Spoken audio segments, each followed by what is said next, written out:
Wọ́n ti pa mí lọ́kọ̀ o. Ìjọba Kwara àwọn DSS gbébọn fáwọn méjì aláwọn gbàbọn lọ́wọ́ àwọn ọdẹ Yorùbá. Wọ́n ti pọkọ mi o. Wọ́n ti pọkọ mi, ọkọ mi lọ lé ni o. Ọkọ mi bọ̀ wá lé ni o. Ọkọ mi dékèrè ajé wọ́n fọ́ gíláàsì mọ́tò, wọ́n pa àbúrò, wọ́n pa ẹ̀gbọ́n. Wọ́n tún pọkọ àbúrò rẹ̀.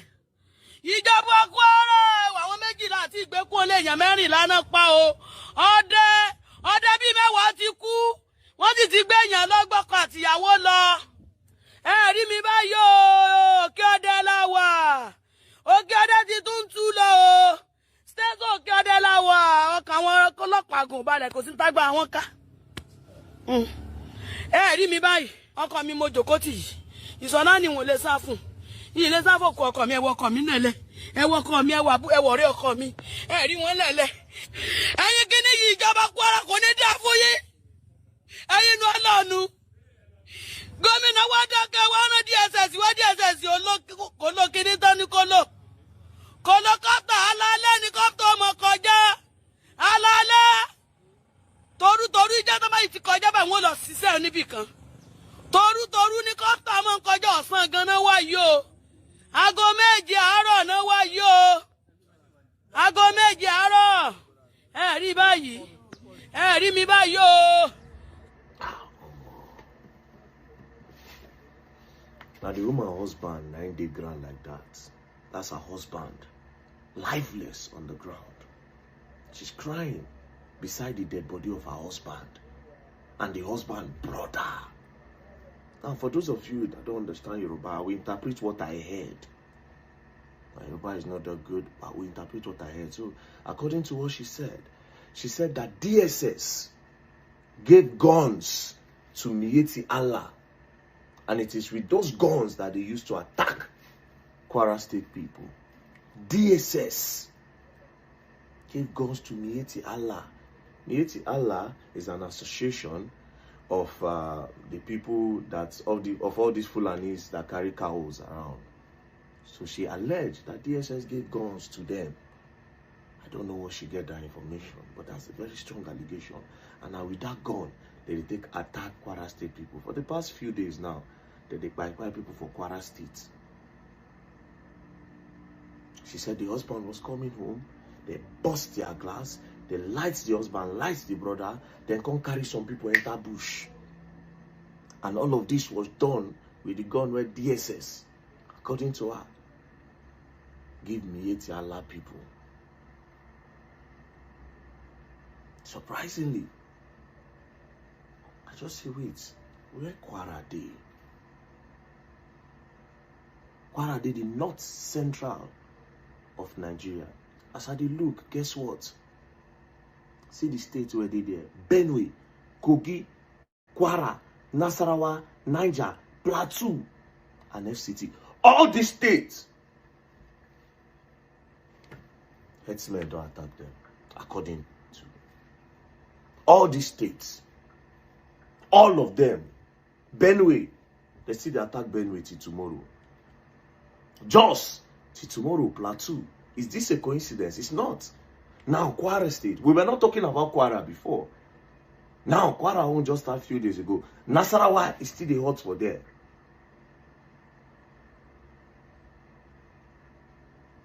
What is going on? All the states for the North Central, all the states have been surrounded.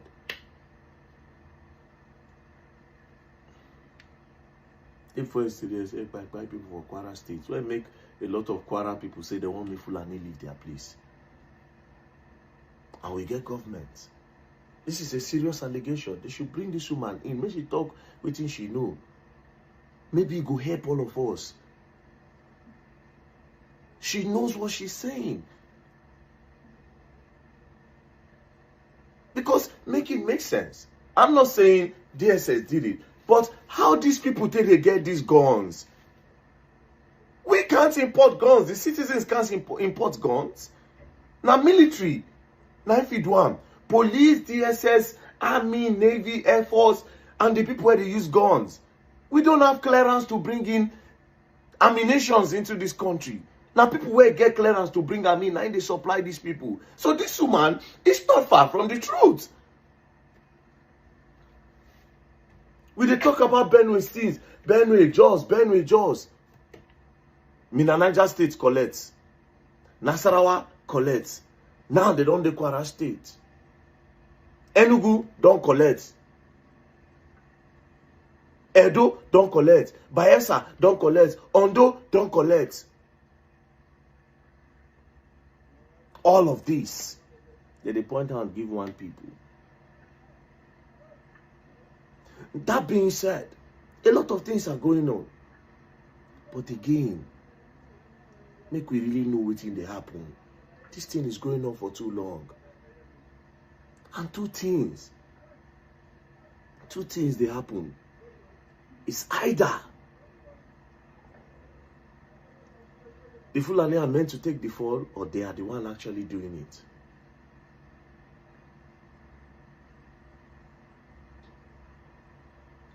But it's obvious that this has a lot to do with politicians.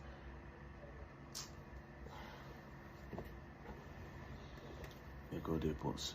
That's the only thing I can say. Madam, sorry for your loss. It's just so sad. Sorry for your loss. All right, my people, it's good to be back here again. Good morning, good afternoon, good evening to every one of you. Thank you very much for your time with us today. And God bless all of you. Mother of Mommy Diaspora, good evening to you, my lovely mother. Thank you very much for always being there for us. I appreciate you always. Thank you, Abu Aziz. Thank you, my brother. Thanks for all that you do. We appreciate you always. Everyone right there in the comment section, every one of you, a lot of people already there, but I appreciate every one of you. Mr. Johnson, Emmanuel, Madapegi Modi, Luciano, Abdul, thank you very much, my people. Thank you so much. Thank you for all that you're doing. CEO, I can see you as well. Thank you, many of you right there. Just press on the like, help us to share as we move on right now. If you can, press on the dollar sign as well, and to encourage what we do here. As you all can see what is happening in Nigeria, even though you're already aware what is happening in Nigeria, but when it is rubbed on your face like this, then it becomes so reality that, oh, now true, say this thing really they happen. No. Okay, in the same week, 2 young girls, one kidnapped. At the moment, we are not sure of her life, and one died. Armed robber invaded their house. As you can see how the government are writing condolences concerning Sommie. The reason why they are doing this because Sommie was working, at Arise, or rather, she was an important person more than every other person that being killed in Nigeria every day. For example, that lady, that woman that was crying just now, her husband died and her husband's brother died, by Fulani Esme, allegedly. The government will not write condolences for people like that. The reason why you see the government are responding, reacting to Sommie, because she's important. I want to tell some of you who believes that we are criticizing government because we don't have works to do. In case you don't know, coming out every day to speak about Nigerian government is draining, psychological draining. In case you don't know, normally, I'm not sure anybody would like to even do this job. Yes, but we have government that are selective over their reactions. Is that not baffling to you? They said Sommie wrote, she prayed that Nigeria never ever happened to her. Unfortunately, it did happen to her. I wonder what the family is passing through right now. In case you're not aware, Nigeria is not working anyhow, any angle, any dimension you want to look at it. My question remains, how did these people who are speaking, who have automatically become an advocate for Nigerian government, how do they manage to put themselves out there? They don't have hearts? How do they react to people like this that were just being killed now, kidnapped and all that? It's a question because it's crazy. It's crazy. So now, so will you day for this country like this? You're the manager and they go like that. I will get old, our time will pass. You will get old, your time will pass. Maybe our children will also continue talking because that's what it looks like now. That's what it looks like. Even though a Messiah comes out today to say, I want to rescue you guys, to give you guys a better life, some Nigerians will fight that Messiah. They will fight you. So it looks like in every angles you look at this, it looks like we might probably, God forbid though, but we might probably just live like this forever. If it's getting better, that's another ball game, right? It's not getting better, rather, it's getting worse. The way Nigeria was 30 years ago, it got worse 20 years ago. It even got worse 10 years ago. There is even more severe now as we speak. I felt so bad today when I was watching this at work. I was like, oh my God. Oh my God. It's very unfortunate. Very, very unfortunate. Staying in Nigeria, man, like I've always said, I just pray. When Nigeria no tire person one day, sha, I just pray. May not be say, you just look back, you said, I'm done with the country. Because I've seen people that have done it. They decided to sell everything they have in Nigeria and move away. That's what I'm struggling with, begging God every day for us not to find ourselves in that situation. Because if you look at it, nothing is working here. I'm a patriotic Nigerian. I love my country. I want it to work. If I don't love my country, I will not invest in this country. I've invested in 3 states in Nigeria. You know what that means? I love my country. I want it to work. But it doesn't look like anything that will work anytime soon. It doesn't look like. It doesn't look like. To the best of my knowledge, Sommie came all the way from United Kingdom, got a job in Arise. Then she started praising the country, that she even preferred Nigeria more than UK and all that.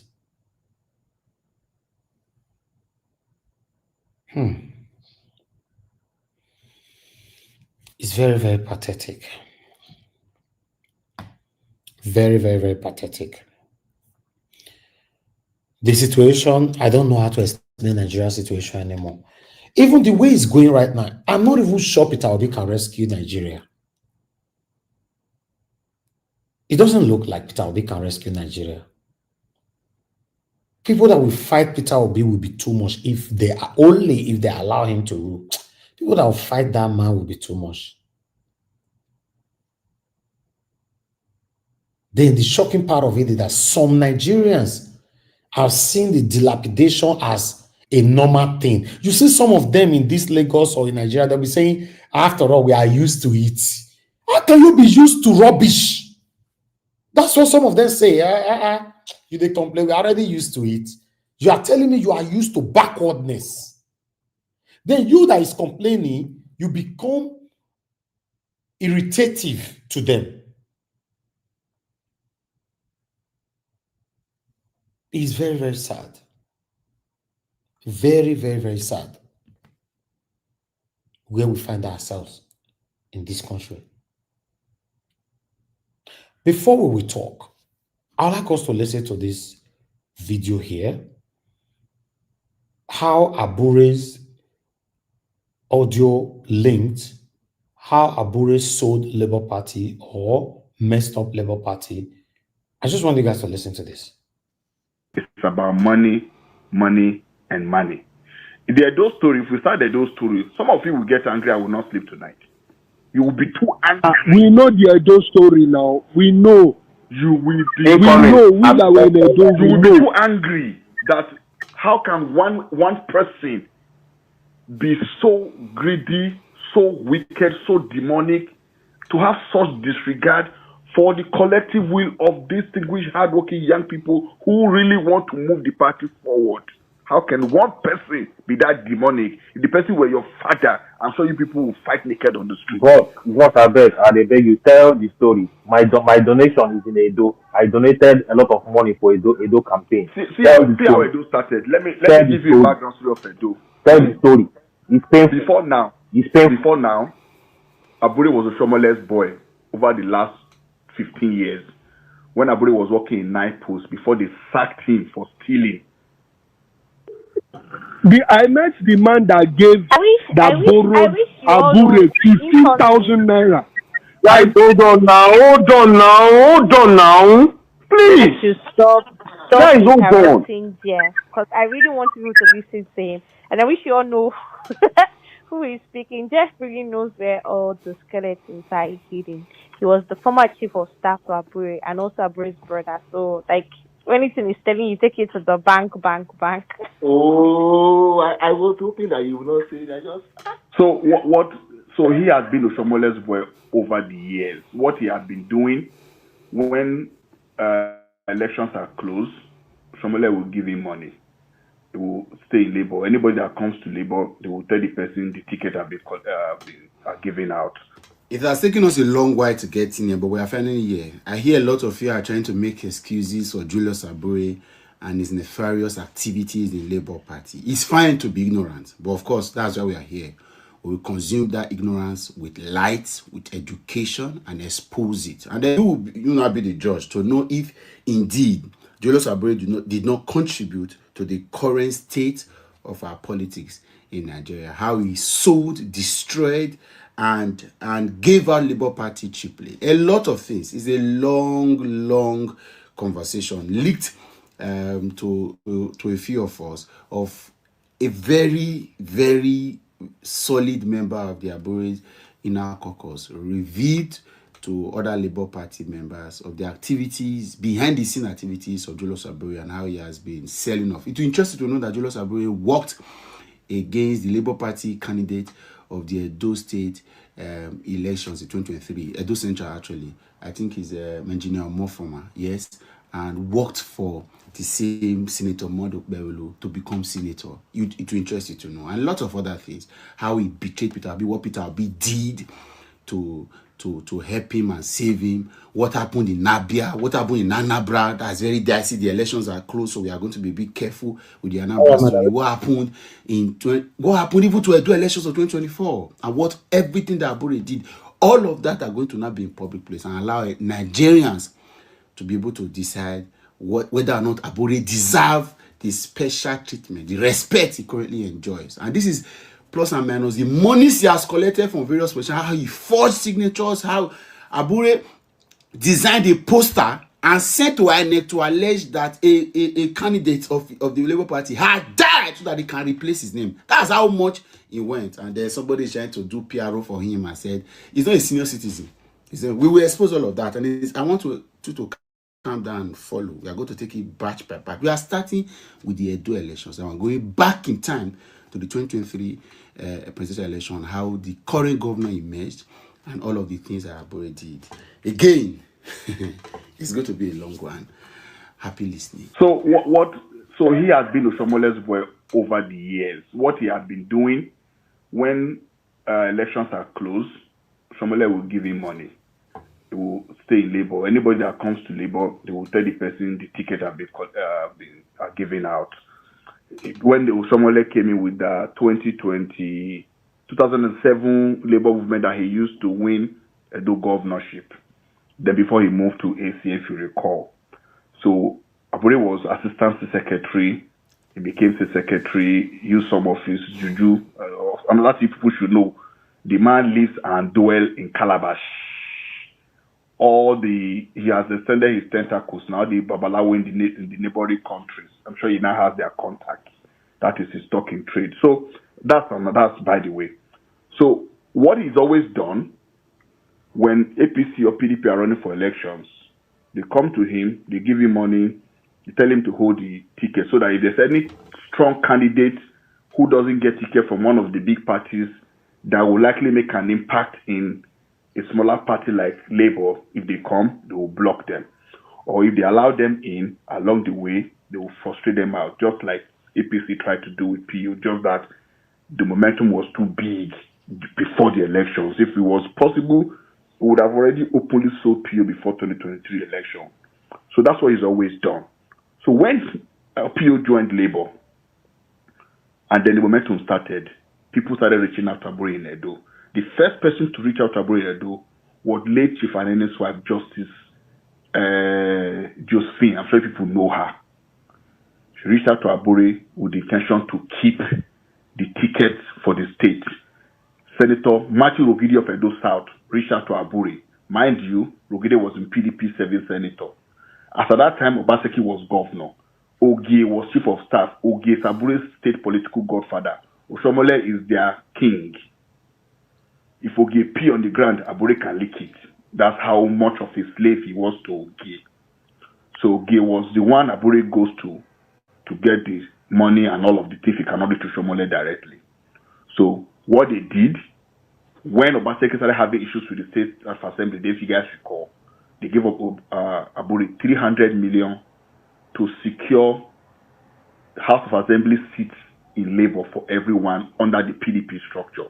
Should Obaseki fail in court, they will use the Labour structure to deliver them, and then eventually they will resolve the platform much later. So he took the money. That was the money he used to buy his first Abuja duplex. When he took that money, they were negotiating. Matthew Rogide came. Matthew Rogide wanted to take the whole electable seats in the state. So they were debating. Abure was pricing, Matthew Rogide was pricing, but governor was pricing higher. So at the end of the day, Rogide was uncertain that Labour would be able to make an impression. So he put Neda's name as placeholder. Mind you, Senator Neda was Senator Rogide's chief legislative aide. He put his name as placeholder so that if there's any need for him to take Labour ticket, he can easily switch.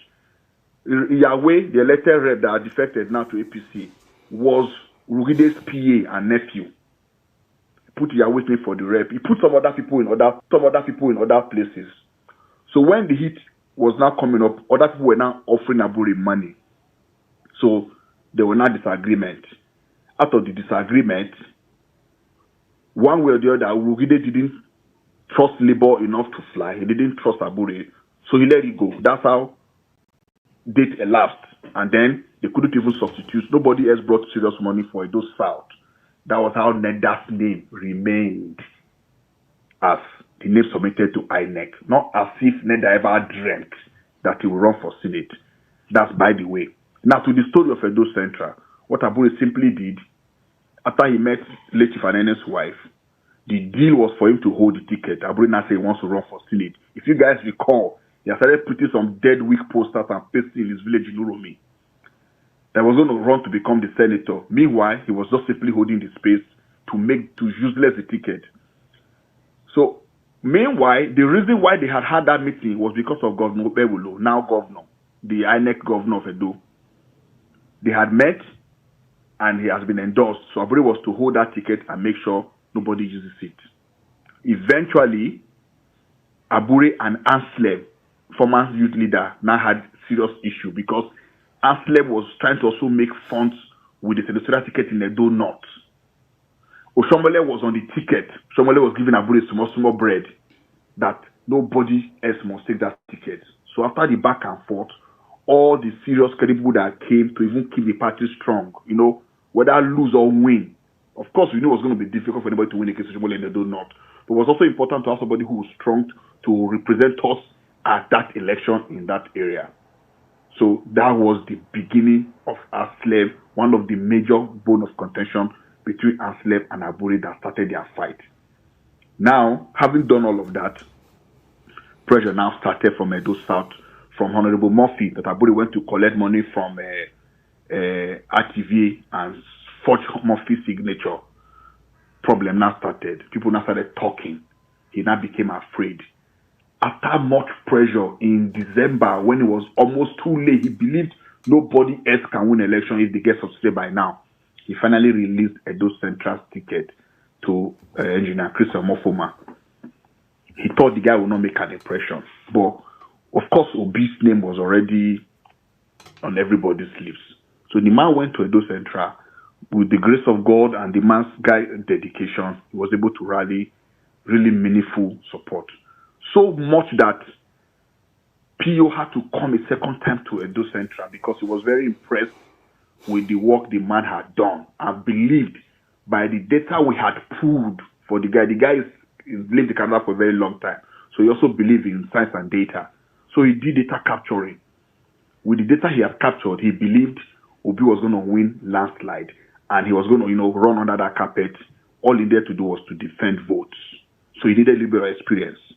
So finally, 2 nights to election, were cash strapped. Excellency released money. 100 million was released to be. The money was funded through my account. And then it was time to push the money to the candidate. Excellency instructed, give the money to all the candidates as their support for the final push. Do you know what your lanky crook was doing? Out of the 100 million, he was sending 500,000, 1 million to people so he would claim that he sent money to candidates. The crook pocketed over 90 million from that money. The Edo Central senatorial candidate even brought 5 million cash. He was able to rally 5 million. He brought it to Outway at night and said, Chairman, use this money for a local government for logistics. If need be, I'm holding the other areas strong. I believe we'll win the election. This guy carried that money, went into the room and locked it up. Not a kobo was released. That night, after Engineer Chris had gone back to Uruwa to go and mobilize his people, Abure called that 4,000 canvassers should be cancelled because he had got a final instruction from Beolo and his group that they are going to lose the election if Abure does not stop, if he doesn't do something. So the criminal cancelled 4,000 canvassers. To cut that long story for that senatorial election short, at the counting unit, Abure lost his own polling unit. He had to spend dollar to buy people to win his polling unit by 3 votes. As popular as Obi is, that's to tell you how irrelevant the man was in his own kindred. 2 meters from his house, he couldn't even win 1 vote. So finally, result collation at night came. They started changing the senatorial results because Labour had beaten APC and PDP landslide. So they started changing results so that let's mobilize people to go and cause chaos there so that nobody will have courage to go ahead. He told me what is his business. What am I saying? Am I not knowing the police more than him? So, long story, that's how Edo Central matter went. Are we going to talk about the governorship election in Edo? How Abure promised over 8 people ticket and was billing each person 1 billion? How, when they discovered the man was fraudulent, they all started pulling back. Did you people recall that finally, it was only like 2 people that were truly, really serious for the primaries? People who had already started initially, like them, Dr. Dori, who had put a lot of money to grow the party even before presidential election, who had supported the grassroots for the party, started to pull back. Abure was going to run. You told him, you cannot run as chairman. If you're going to run as chairman, maybe you should resign as chairman so you can focus. So there can be some sort of sanity and morality in our party. That was the time they decided to raise shoulder for PO. That's after PO bought him bulletproof car when they wanted to off him in Edo. Is that the crook somebody will come here to defend? So, to talk about the Edo election, governorship election, that's how he said everybody that's going to ticket will bring 1 billion. So when they discovered it was being fraudulent, everybody decided to pull back. Initially, when Olumide joined the party, when Olumide decided to reach out to go the party structure, Olumide had requested to meet with Abure and discuss modalities for the party to move forward. He told Olumide to bring 1 billion. Olumide asked him, Tell me what you want for yourself as chairman, as support. I can give you as a chairman, I take this 200 million. If you want to buy yourself a house, you want to buy yourself a G-Wagon, it's okay. But allow me work with the party people. Allow me take care of them so that they can be strength in the party from the grass so everybody can be happy. Instead of his dead body, Oludi should bring the 1 billion. He will run the show for Oludi. Of course, Oludi is too civilized and too learned to play into that kind of trap and foolish agenda. So Oludi went ahead and started working, and before he knew it, the man took the party structure.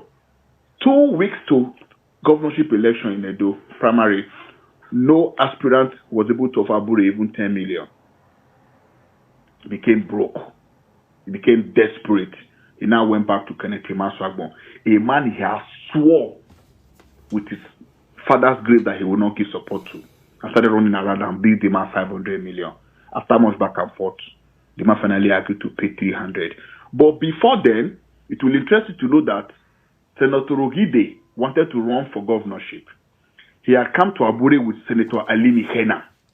If you're from Edo, of course, you know him, former senator whom Osomole replaced in Senate. They had both come to meet Abure on 3 occasions and had negotiated 500 million to buy the ticket. Abure was insisting on 1 billion. Orogide was to run as governor, Alihena was to deputize. Abure was promised that he will nominate an SSG for the party in Edo if they win. Because of course, if you recall the results from Obedience in Edo for PO, the vibe, the spirit, the enthusiasm was still very strong. So if there was an organized electionary process, it would have made a big impression. So when the pressure became too much, Abure didn't realize he was going to make a cobble. He now ran back to Maswagbon. Meanwhile, Oludi had already done what he needed to do as a smart guy. He already had the structure at hand. Now, guess what your friend Abure did? The Abure's friend has been defending Abure. Guess what your that brother or your friend did? He went to try to connect with INEC to take election primaries to one local community in one forest where he had gone to mobilize thugs to go and surround the place. Meanwhile, there was already an approved venue where every sane, civilized person that knows Edo would likely run such a program. It will interest you to know that on the morning of primaries, Abure was still willing to do anything to get that primary to that place to rig it. That is not to talk of the embarrassment that he received the day police came to pick him, that he jumped fence and attempted to run away from police. So the story is deep and it's plenty, many dimensions. I don't even know where to focus to. Guy, they cook, Jeff, they cook. So to buttress the matter further, when the election of Edo primary was closed, it was time to go and sell delegate form. Abure said they were not going to sell delegate form to anybody. All he wanted to do was for Riceman to bring members of staff of his schools in Abuja. They would just fill the forms in Abuja, substitute their names. They will load them inside bus at night, take them to Edo the next morning. They will operate in that village surrounded by thugs, and they will announce winner for primaries. But of course, Oludi was miles ahead. Oludi was monitoring INEC and all of it. Oludi had gone with INEC. They had gone to do delegate election. Abure had sent that miserable Kenneth Ahano to the former acting youth leader. They had gone to Edo to try to fraudulently manipulate delegate election. And trust Edo people in Uromi, they attempted to behead that one for daring to come to Irua to manipulate delegate election. So from the delegate election, Abure realized I already lost ground. So there was so much desperation. Having collected 300 million cash from Maswagbon, he needed to deliver because the Maswagbon head is not correct. That one was ready to bite anybody on the street out of desperation because that one wanted to use the ticket to do business. So finally, election money, delegates were showing up and moving to Bishop Kelly. Meanwhile, Abure had gone to Uyi Grand Hall to go and decorate the place as a backup plan for him to perpetrate his evil. He had gone there to surround the place with talk. Abure was moving in Benin with over 15 policemen with the money he was giving and the policemen Riceman brought for him in a bid to manipulate an election process against an Oludi on the ticket. And then finally, the INEC guys that came with the first letter Abure wrote The second fraudulent letter Abure wrote to change venue fell short of notification period by a day. He had done it deliberately, but the INEC guys were very observant. They noticed that the letter that came the second time was a day short. The head of the group Toledo said, never. He's never going to bow to that. He's going to go to the regional venue. That is where he has instructions. There is nothing Abure did not offer the man to go with him to that Grand Hotel or go to that forest and write yourself for rice man. So eventually, when all that failed, that's why Abure could not show up at the primary venue. The rice man Abure collected 300 million naira from could not even secure 10 votes. It will interest you to know that in Abure's local government in Uromi, they had a total of 22 votes. Riceman had 7 votes. What does that tell you of Abure as a person, or as a leader, or as a politician? I'm asking the person who will be defending Abure, what does it tell you? Are you proud that that's the person you are defending on the platform of intellectuals? On the platform of distinguished young people who want to have a better future? Who are looking for leaders to model their life after? In our respective shortcomings, are those the kind of leaders we want to emulate? I'm asking you, the Oga that has been defending Abure, please I go and reflect on that question. So that day, at the primary, he was too embarrassed and too ashamed to come to the primary ground. All the people he had collected money from, none of them could even score 10 votes. Olumide, of course, he played his politics, supported the party from the root, but changed the secretariat, took care of all of them, and did make promises to them that if he takes the ticket, he's going to take care of them. Whether you want to say he monitors the politics, it is one thing to give politicians money at that level. It is one thing to build friendship. Olumide had built very cordial relationship with every member. Olumide knew every member of Labour Party ESCOs from local government to state to ward by name. So he had done his job. They were all driving around the state with the vehicle he bought from each local government. That alone kept the party energized in the state. As all of this were ongoing, Abure was still meeting with Osadun Ogie at night to negotiate if there was anything he can do to scuffle the ticket. That was why after Olumide emerged, Abure never went to Edo to campaign. It will interest you to know that for 1 year, Abure did not step his foot in Edo. People were angry with him. They were willing to take him out if he steps in. He was waiting for the governor to be inaugurated. He didn't step into Edo till the governor was inaugurated. People were not aware. He couldn't even go to his hometown. He couldn't go to his village. He couldn't go to see his family in the state. That is how much evil he had done that he was running away from. So he has sold the ticket. Now let me now break it down to you finally. So after the primaries, campaigns now started. When campaign started, PDP had, remember, after the money collected from Obaseki, when it was time, after Obaseki had resolved the issues he had in court, when it was time for those people who were holding Labour Party tickets for the House of Assembly to come back to PDP, Abure was becoming stubborn. In short, Abure stopped picking up Obaseki's call. He had pocketed the money. He was now leaning more towards APC. He was not talking to Sommie at night. Abure went to UK. He knew that people may have tapped his line. He traveled to UK and bought a UK number to be roaming. So when he's in Nigeria, he'll be using that UK number to call for his fraud. So people will probably track his number to find evidences may be having difficulty. That's the fraud the crook was doing. Finally, campaigns began. He refused to go to Edo. On 2 occasions, Governor Bewulu visited Abure in Abure's house in Guzape. They were still looking for how to destroy the party structure.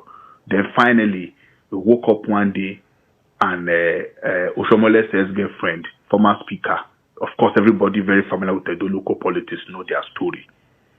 RTV, Abure wrote RTV's name and wrote names as a new ESCO. It will interest you to know that it was RTV that paid 30 million to Abure's wife account that Abure fraudulently substituted somebody's form that was already in INEC. Abure went down, he took the person's file and threw it to one corner and forged the signature that the person had withdrawn. I hope people have not forgotten. That was the primary case that caused the FCID to be looking for us all over the place, that we ran to go hide in Abia for over a week. the forgery case he committed. So I'm asking again, the man that have been defending Aburi, are you aware that it's a forger? That police will put me on handcuff to come and produce the person I was working for who was forging certificate, who was forging people's signature. So before you are defending who you don't know, please be careful. So that's what happened with Edo. When we came back, the idea was to have total control of the party structure because they were a little bit afraid of what Olumide could pull. Of course, in Edo, the agenda was that it should be Ishan's turn regardless. People had hoped that, okay, if it's Ishan's turn, maybe the more supposedly intellectual one will win. Regardless of whatever issues Obaseki had with the structure, people believed Aswen was smart enough. If they say it must be an Ishan man, people believe Aswen was smart enough to make an impression. So that's how Abure put away. Now, let me give you something very significant that you will know. When Apapa took Abure to court, when Apapa invaded the office and they removed him, remember Abure took the matter to state court in Edo when he was removed from the ward, allegedly. It will interest you to know that it was Edo state government that called the judge, Justice Amoji, to make the judgment in Abure's favor because Abure was their mole in APC, in the Labour Party. Whatever Abure was doing Labour Party was in the interest of the government of Edo. I hope people are aware that Abure fell out with Kelly Ogbaloy because at a point when Olumide came into the party and Olumide was really making the party stronger, Kelly Ogbaloy could no longer continue to sell the party to PDP with Abure. Kelly Ogbaloy started to have conscience, a little bit of conscience, started pricking him. And if you know Olumide very, Olumide is very direct. Olumide confronted them and said, look, Chairman, this is what you were doing in the past. You have to stop it now. I am here. Let us work together. There's no need to be here and be there. Please. You know, he made his point, gave the man the necessary support to be a proper chairman. And the man saw a need to at least change for a bit. That was the day Abure swore that he would remove Kelly. I don't know what other part of the Edo story you want to hear so that I can go ahead. But this is just tidbits of all of the things that this man had done. Very unfortunate. Very, very, very unfortunate and very shocking.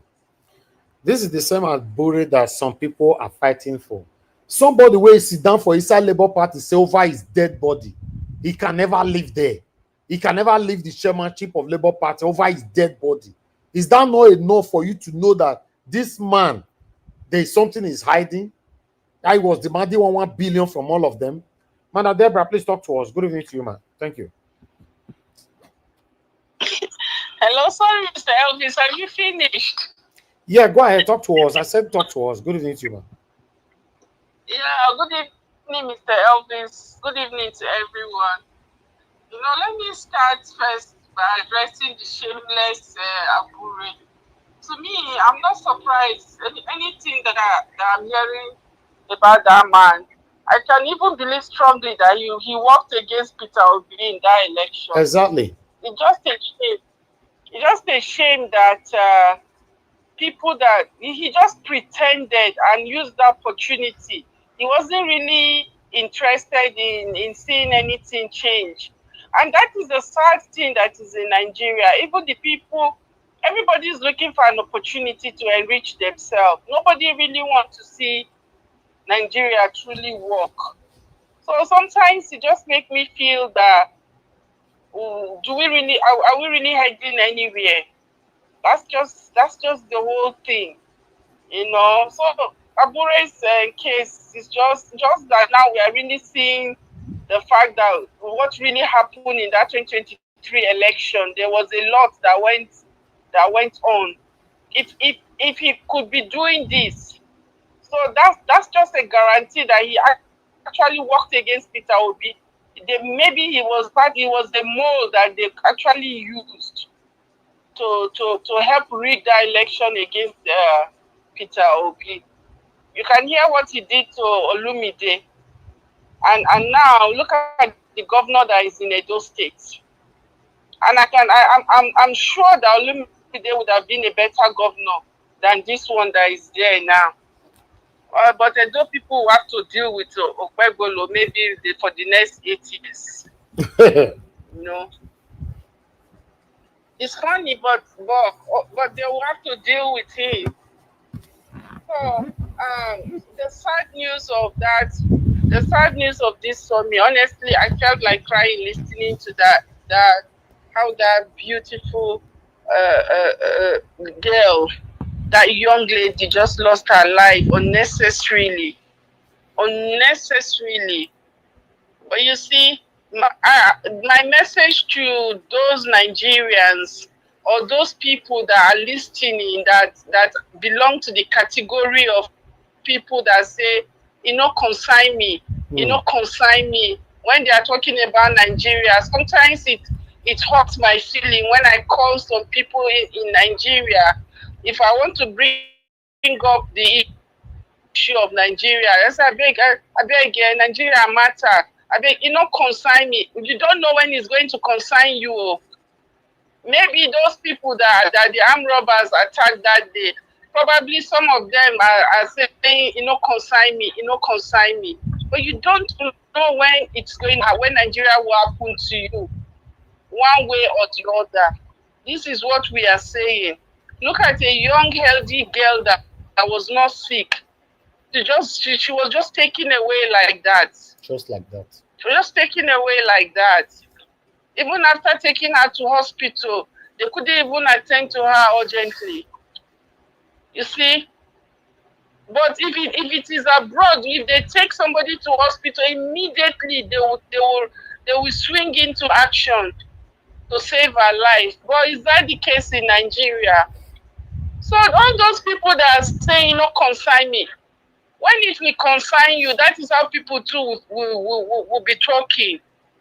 When we are all fighting for a better system that works, people, consign me now. Everybody, somebody like Abure now, in his mind, he think he has achieved, he has a way of getting money from the system. One day Nigeria will happen to him or somebody close to him. So all these things that is going on, I hope people will learn from all these things and begin to, if we all come together to see how we have a good system that works. But unfortunately, that agenda it doesn't seem to be possible. Now they are trying to, ADC is trying to bring Goodluck Jonathan that they know very well that is not going to be able to do anything. But they are bringing him because they know that he's going to suit their agenda. It's just such a sad situation. Sad situation. Thank you, ma'am. Thank you so much, Mr. Elvis. Thank you, Madam Deborah. Thank you, God bless sir. you, ma'am. Thank you so much. Yeah. Okay. I would like us to start talking now. Thank you very much, everyone right there.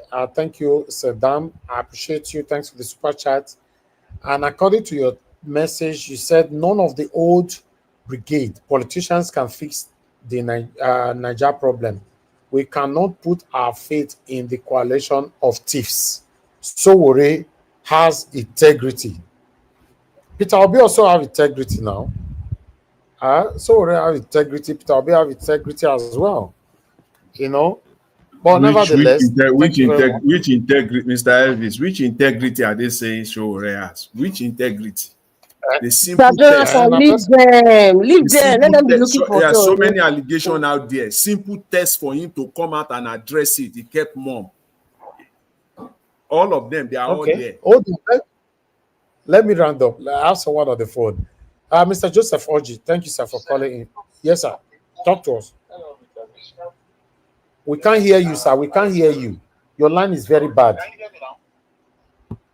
Yeah. Oh, you can't hear me. Okay, it's better now. Go ahead. Oh. Okay. So the thing here is that it's just a shame. All day I've been very sad. I've been very sad about this young lady. Terrible, terrible news. It's really bad. It's really bad. I'm telling you, I've been devastated. Seriously. What triggered me was a friend of mine, a Yoruba man here, phoned me and told me that he was telling me why would the lady run? Why did she run? After all, those other ones didn't run. Nothing happened to them. I had to swear on him. I told him, in his slide. You can't hear me. Oh, okay. Go ahead. We can hear you, sir. Go ahead. So this my Yoruba friend was trying to blame the victim. Say, why did she run? It's really sad. All right. Thank you, Mr. Joseph Orji. I believe your network over there is confusing you, thinking that we can't hear you. We're hearing you very clear. But nevertheless, I would like us to move on. Let me hear from what others will say. Thank you very much, my people right there. God bless you all. Please help us to share and press on the like button. Let me hear from Madarita. Madarita, you are the first on the panel today. Good evening to you, ma. Talk to us. No more, sir. Where's sir? My lovely mommy, Lame, and greetings to every person in the comment section as well. Today is a sad day, but it's also a day of reflection. I don't know where to start from. Okay, I'll just start by saying, may Somto's gentle soul rest in perfect peace with Jesus. I don't know. Yesterday when I heard about it, I don't know. I was just thinking, like, so many thoughts were coming into me, my mind, and I was thinking about her parents, asking themselves that maybe perhaps they will have convinced her to stay in the UK, or perhaps maybe she probably had another job elsewhere. Maybe she should have taken it. And my mind also deflected to her herself. Like in a moment when she was passing, she was like, oh, is this how she's going to just pass away from this world? Thinking about her parents, her family. It's just, I don't know. She didn't deserve to die. I don't know. In all things, we give thanks to the Creator, right? In all things we give thanks to God, but there's some things I believe God has helped us to help ourselves. Mr. Elvis, there's something you said. You said if you broadcasted all the news about the kidnappings and the buying of people, Arise won't have a topic or trending topic, because you have spoken about the other people that have passed on and the atrocities going on in the entire nation. You wouldn't have what's trending. Mr. Elvis, when you made that statement, it really touched me because it's the truth. This is selective mourning. It's selective. You see that woman, the Yoruba woman in Kwara said I was crying. I didn't understand everything she was saying, but I was feeling cold because as if I was understanding everything. I saw that video and I saw her husband, the corpse there, and she's not, listen, Nigeria is a traumatized nation. If you don't feel anything, if you keep supporting, you're not a human being. Well, you are not a human being. Anybody who keeps supporting or making lame, useless, bastardized excuse for what is going on in the country, you're not a human being. Because I don't know, you're not I don't know what you are. Maybe you are an alien. I don't know from which planet, but perhaps I can categorically say you are Satan's cousin, you are Lucifer's cousin. You're not even a human being that God created. If you keep making excuses, all those useless people on social media, like the useless leg or whatever they call him, the likes of Bayo Nonuga, I don't know. I don't, if you're not a human, if you're a human being, at least you feel some level of cold breeze in you. That's the Holy Spirit. This is terrible. This is terrible. It is depressing. Very depressing. Listen, we are seeing all these things every day, and we just think it's a normal thing. Like, okay, something has happened, like just happened to her. We've heard about that man that came from the United States, that something happened to him. We see the Kwara State, you see what happened in Benue, Jos, Castina, Borno State, Edo State. We see every day. Do you know what that does to us? They say the eyes are the windows to the soul. Do you know what that is doing to us? Nigerians, do you really know what that is doing to us? Seeing these things every day. In case you don't know, something has changed in you by virtue of what you just saw. The eyes are the windows to the soul. Nigeria as a nation is messed up psychologically, emotionally, spiritually. We're messed up. And when I keep talking about PTSD or mental health, people think I'm just saying it because I want to speak English. You are seeing the tragic passing of this beautiful young, this gift, God's gift to this world, how she passed. You see that woman in Kwara State crying. In fact, she can't cry again. You can see her eyes are puffy. All the tears is gone, but her eyes are puffy. She's grieving. You can see what all the gory pictures we've been seeing in different parts of Nigeria. And then in the process of it, you're also hearing somebody's been kidnapped, a young person. What do you think he's doing to us? You guys, you don't know. You hear it every day and you go to sleep. You're not really sleeping because it's affecting you. You can imagine actually seeing these things live every day. Do you know that anybody in the security agencies, because of the kinds of things, I don't know about Nigeria. I have no clue about Nigeria. Because of the kinds of things that they see every day, they have sessions with counselors. They have sessions with therapists because of the gory things they see on a daily basis, just to help them balance. Yes, just to help them. So you can imagine, that's why you see a police officer can fight or just trigger happy. They are not normal because they've seen horrible things every day, and they're also even practicing the horror they see. Many people are not normal, in case you guys don't know. It is so sad. I just kept thinking about her parents, thinking about what was her mindset as at that time she passed. People are saying, oh, she should have stayed abroad. She said, I want to be a politician. Like, oh my goodness, look at the kind of person. This girl could have been the president. I want to be a politician. It means this girl, she cared a lot about Nigeria. She cared a lot about people. She loved Nigeria. For her to leave UK and to come to Nigeria, and she says she wants to be a politician. She cared about children. She cared about the nation. It means she loved Nigeria enough to come and stay in Nigeria and even work in Nigeria. She has seen the potential. Mr. Elvis, you talk about your investment in Nigeria. Presently, you're in Nigeria. You have the other option to live abroad. But because you love Nigeria so much, you're still believing in Nigeria. Even if you complain and say Nigeria is finished, you're still believing in Nigeria. You're still investing there. You still come there and stay very long period. You're still sacrificing physical time with your family. You're in Nigeria doing things even for people. What does that tell you of that kind of person? What does that tell you? That's the same thing I can see in Somto. What does that tell? A beautiful girl. She probably just take a look at this girl. Okay, all those condolences from governor and whatever. What's that going to do? Listen, let me tell you guys some bad news. So like this is going to happen again. Probably we're going to have another one tomorrow. Yes. When we talk about little kids being, taken down in high schools, private schools, there's an uproar, there's some hula baloo about it, and another child is going to pass away again in another private school owned by a politician or a senator. That's the name of the game. Sylvester Oromoni passed on. That investigation kind of dwindled down. They kind of blamed it on the parents. But however, things that are happening in that school, that part was taken away. It was deflected.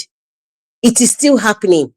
It is still going to, if after Sylvester Oromoni, another one happened again, Abi? Another one happened again. I remember that time now. This is something now. Another one is going to happen again. And then going back to the hospital. Yes, going back to the hospital. Listen, I made a comment on social media. I said, until the federal government of Nigeria start prosecuting medical personnel, even if you're a private hospital, a government hospital, or you're just a clinic or a little primary healthcare center, until the government starts prosecuting them, and it is seen, SEEN. The world needs to see it. The social media needs to see it. Even their fellow medical practitioners need to see it, and their subordinates need to see it. It would not stop. That is why in Nigeria today, nobody respects the law. Everybody does what they want to do.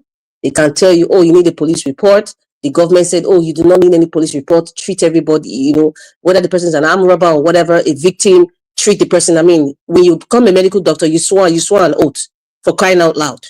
Even as a nurse, you do, right? So even if they've mentioned that or passed the law or whatever, many hospitals still reject people.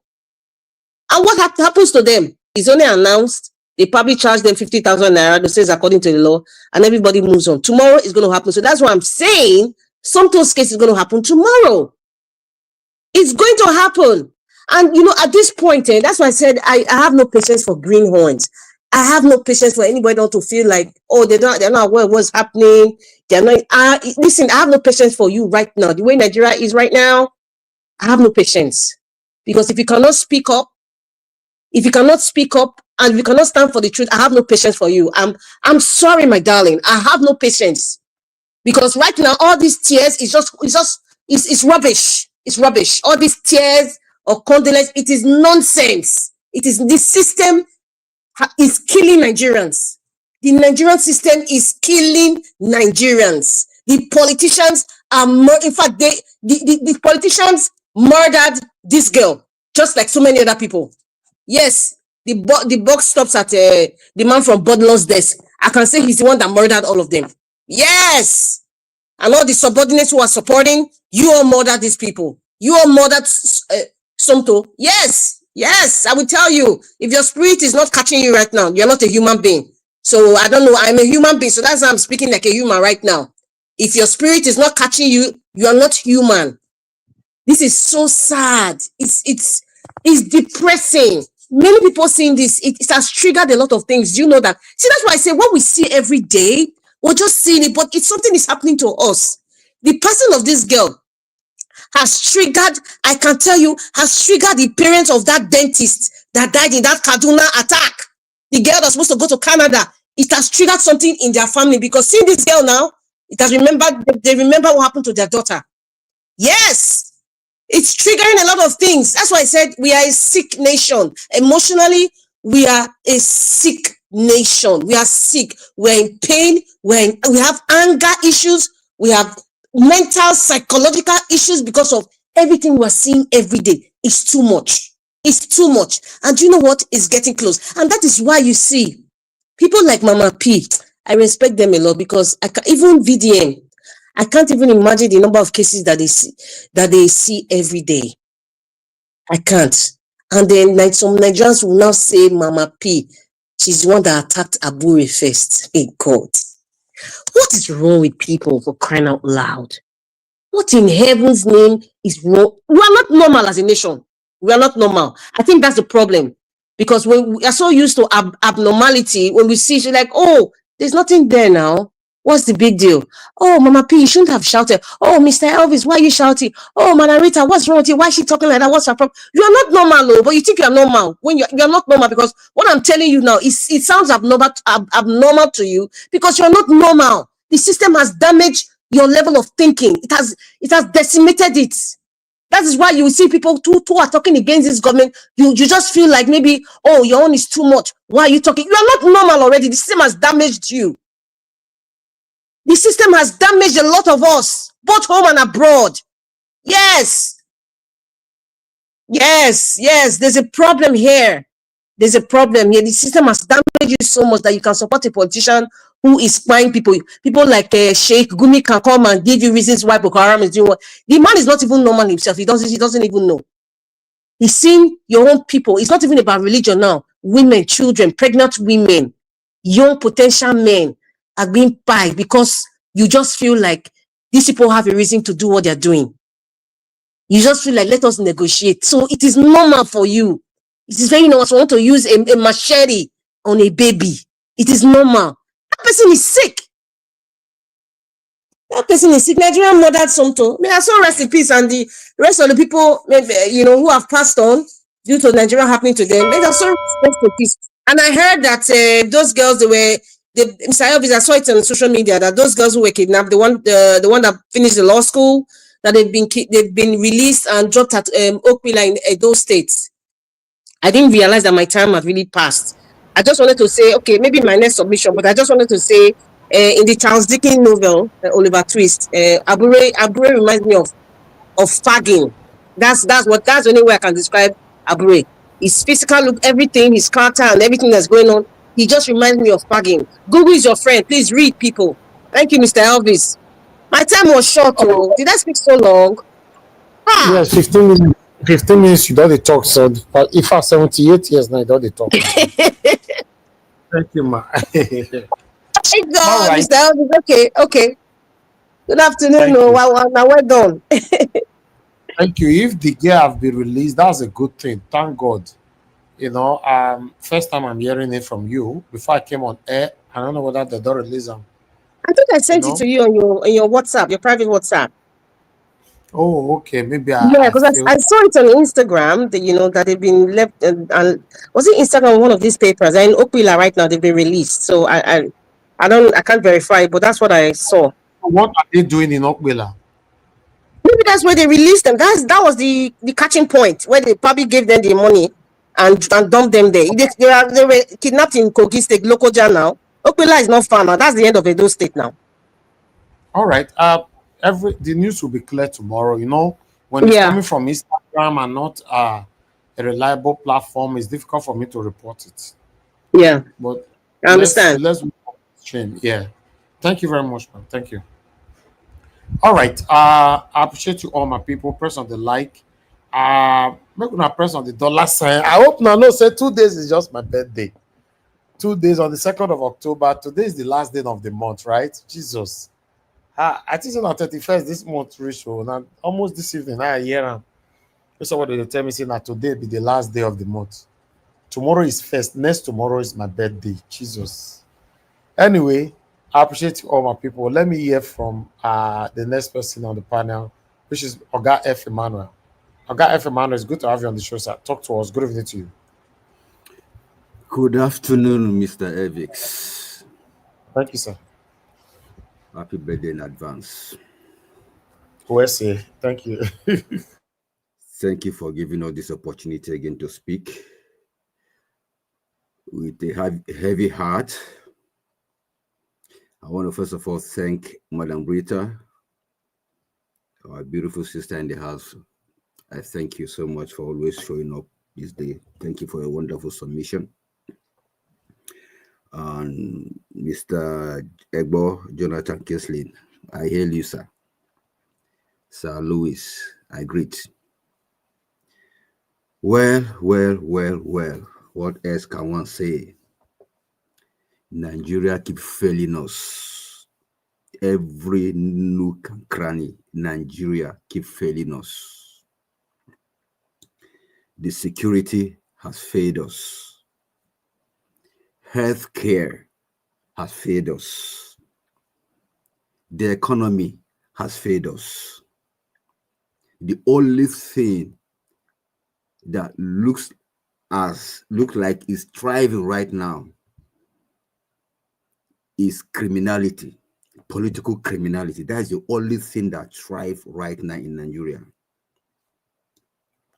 Everything, institution, every fabric of our country is dead, has failed. And this failure was not something that just happened. These are things that is being orchestrated by human beings. Nigeria is a country that does not value its citizens. Security failed, healthcare failed. This lady would have survived. Let's even assume that she sustained injury, maybe almost at the verge of death. Was she rushed to the hospital? Of course. Did she make it to the hospital? Yes, she made it to the hospital. Was she attended to? No. Of course, it's human being that's supposed to attend to fellow human being.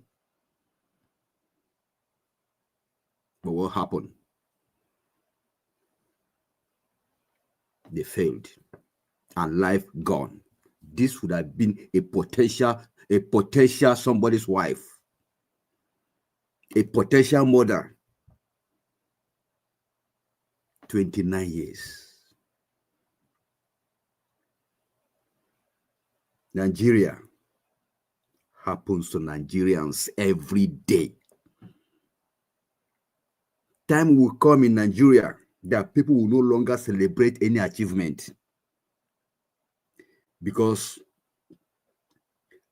of kidnapping, even in fact, including testimonies in churches. Time will come that people will just go to their bedroom and thank God secretly because you are not even sure. Look at the other lady now that just graduated from law school, has been kidnapped. Exposure everywhere. Last week, there was a junkie justice. I heard in a Delta State, a lady kidnapped I think a toddler or a small boy or something. They caught her and they burned her alive. In a sane society, having caught a thief, he handed her to the appropriate authorities. But they took life as if it's nothing. Look at our governors. So how they are tweeting like popcorn, back to back, condolence, condolence, condolence. Look at the response. Is it condolence that will chop? No wonder when they have a little headache, they are flown abroad for medical attention. Then the ordinary Nigerian cannot get a simple service, emergency service in the hospital. Wow. Wow.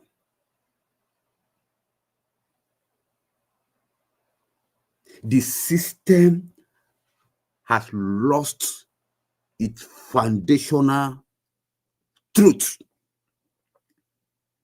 Nobody trusts anybody. Everybody is at risk in that country. If you sleep and you manage to wake up, because by the virtue of the kind of estate this lady who lives, you can assume that will be a good security. She must have, done her own due diligence before even living there. Because in any estate you're living now, either in Abuja, Lagos, or whatever, the first thing you check is security. Boy, she must have done her due diligence. Take it, okay, this place is secure, they have security. But look at it. What happened? Jesus Christ. This is really, really painful. Really, really, really painful. Sincerely. Nigerians, you're seeing, when we come online and we are talking, appreciate what we are saying. Because if you keep quiet today, you never know the next victim. Might even be for your very family, including those of us that are abroad. Any call that comes to my phone now, I'm careful to even pick it because you don't know the next news.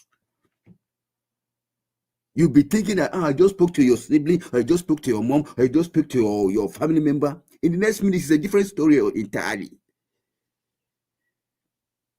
So, while we're here, we are still even afraid, as if we are there live on ground.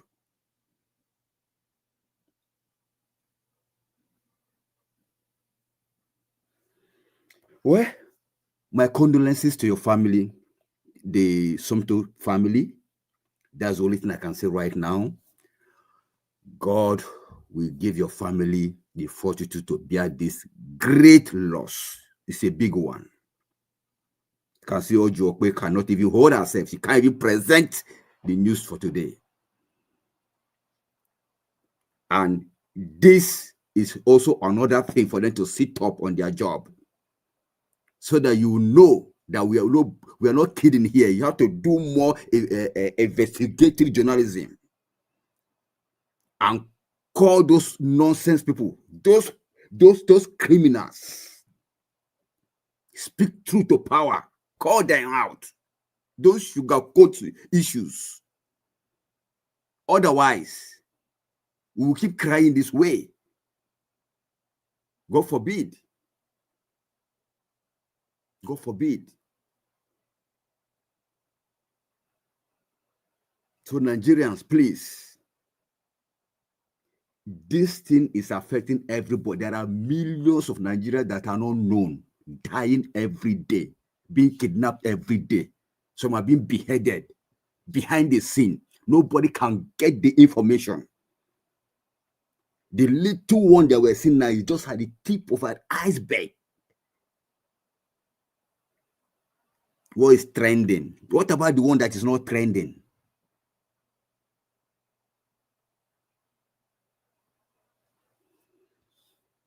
It is well.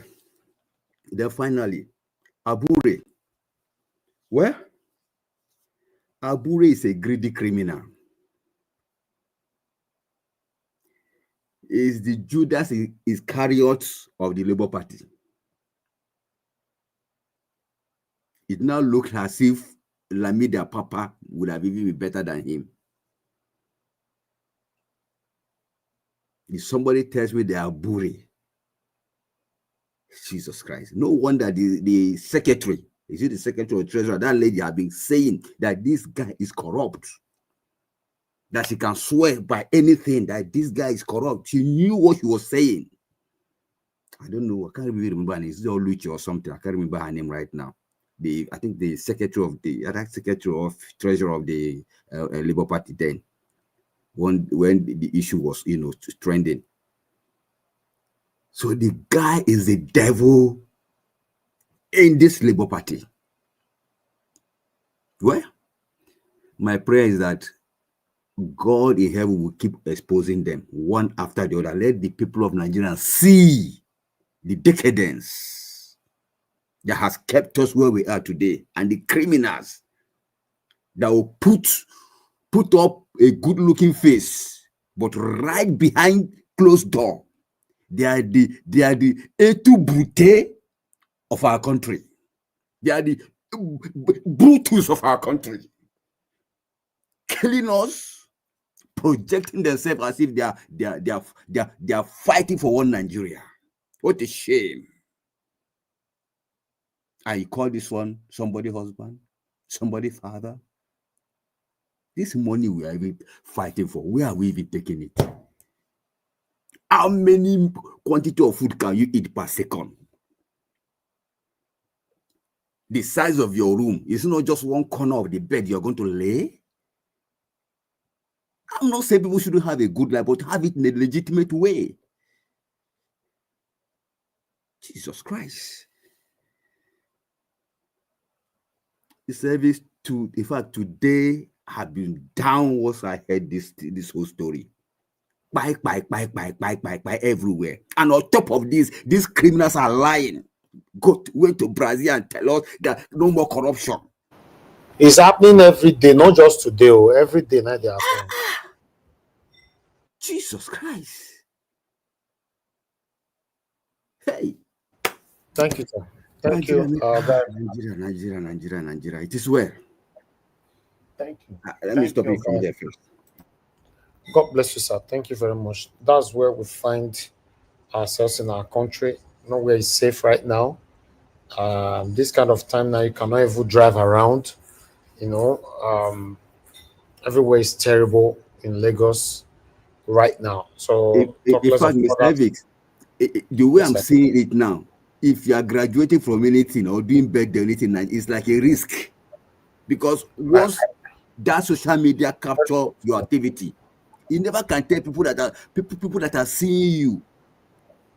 It's a terrible thing. I'm telling you, it's terrible. And the worst part now for Lekki is that no road is good in Lekki anymore. I mean, the major road, Lekki Expressway, nowhere, no road is good at all. It looks like a state where we don't have a governor, you know, when you speak against them now, they will be angry with you for a reason I don't know. When I was going to work, you know, this morning, I have to record because where we went to work, this area here, you have to record. Let me show you this dilapidated road here at Aja under bridge. Before I will call Mr. Jonathan, let me show you here, guys. Watch this video.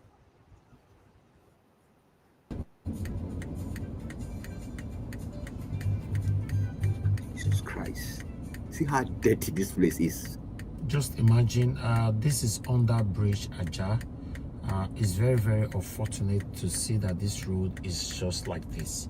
The government are not doing anything about it. To cross here is terrible. Very, very, very terrible, as you can see. How can people not be sick here? I wish a car can come in now and pass here so that you guys can see what is currently happening in this area. You see, it's terrible. Okay, watch how this car is going to pass here. This is terrible. It's terrible. And then coming to this area is sickening. You know, look, they are oh my god, just look at that. You know, this is Lagos State under bridge Aja. Look at this, a major road. This is a major road, guys. This is a bridge. This is a major road. It's terrible, very, very terrible.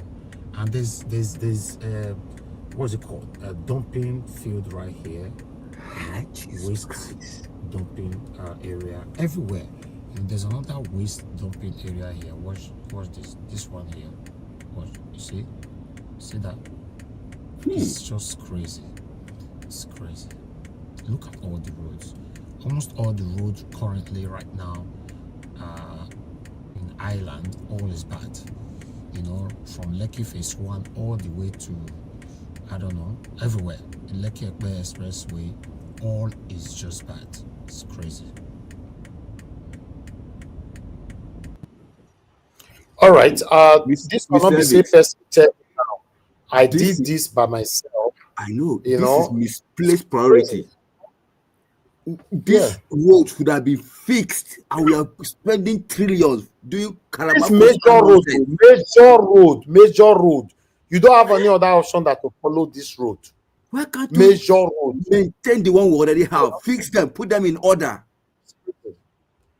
It's crazy. Meanwhile, Lagos State government is buying a 250,000 naira wristwatch amongst many others.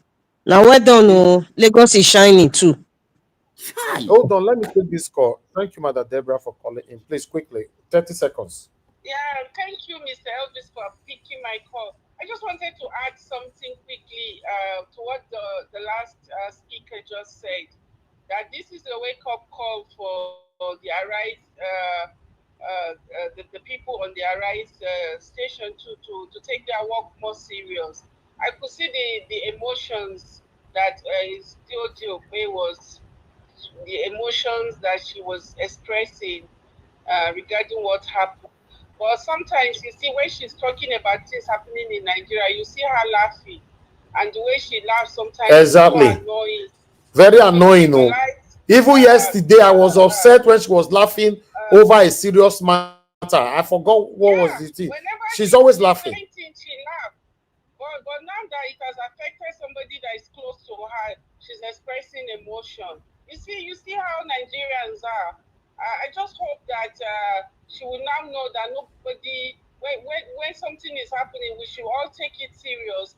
And they instead of them being biased and they are talking about issues, they are being selective and laughing over important issues. I hope that it's going to be a wake-up call.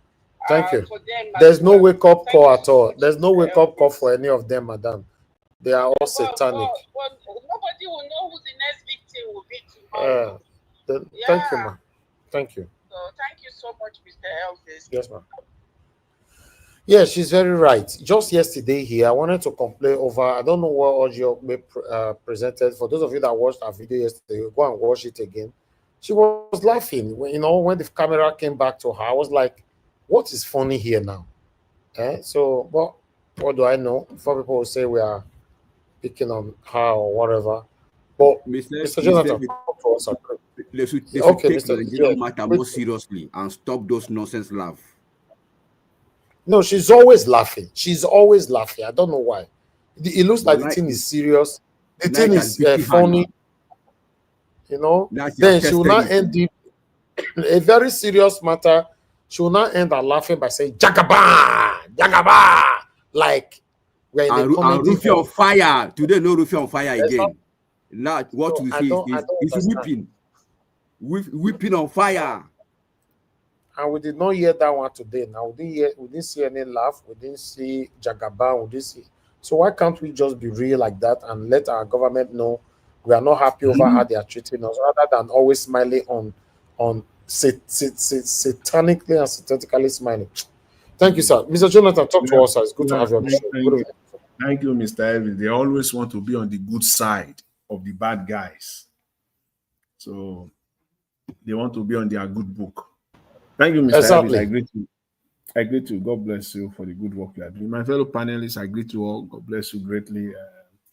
Mommy Diaspora, good evening, man. God bless you greatly. And all the commenters, all the callers, I greet you all. God bless you all. You're all welcome.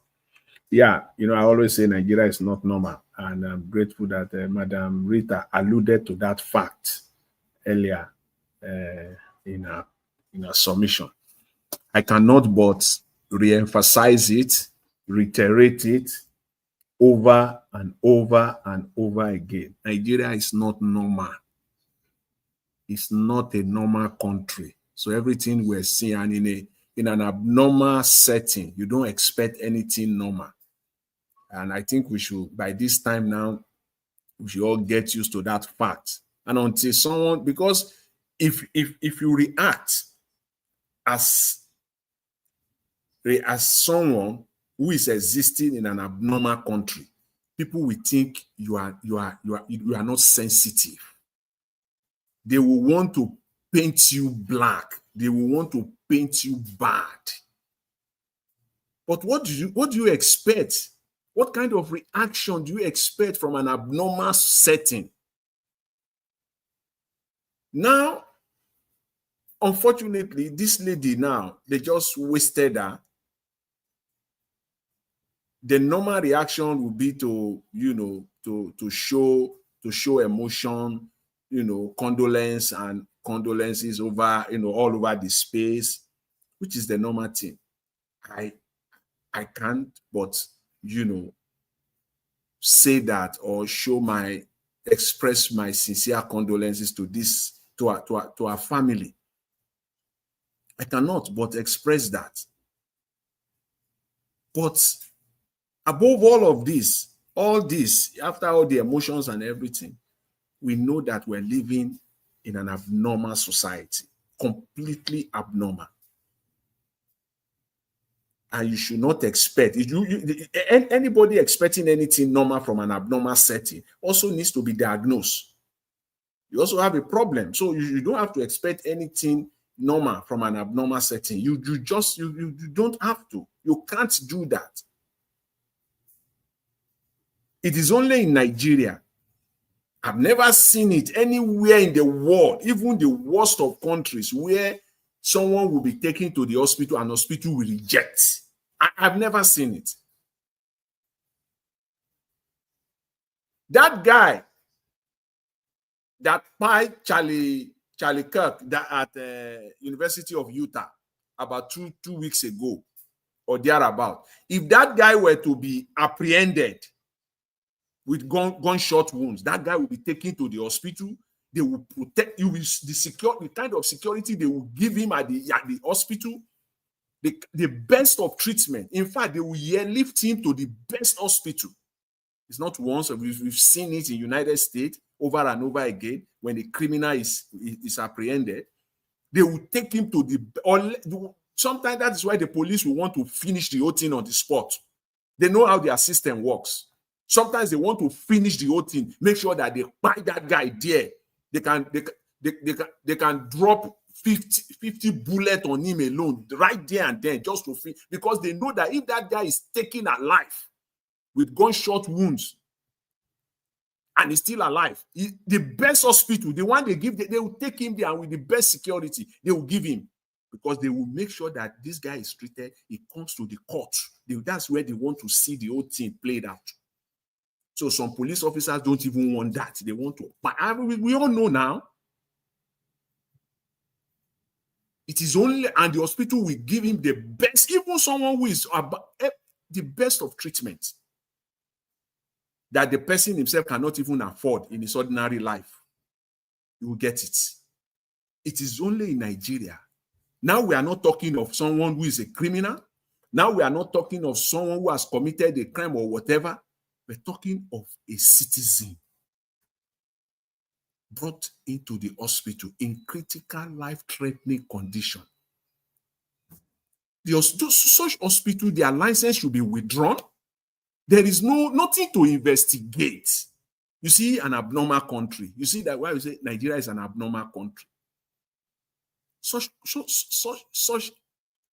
facility needs to be shut down because everyone there is an accomplice to murder. Period. The license should be suspended. The chief medical officer, the owner of that hospital, everything, his license should be suspended. We cannot continue like this. They should at least, put in everything, their utmost best to save lives. That is what they are there for, to save lives within their ability and capacity that they have to save lives. But they fell short in this case. Where do you want to start from? A life has been cut short, absolutely cut short. I just can't describe it. Make me sick of that country. An abnormal country. Take it further. Just about a month or two ago, about 2 months ago, the national security advisor to Mr. Tinubu, Nuru Ribadu, still came out running his mouth that insecurity is gone. Quote and unquote, insecurity is gone in Nigeria.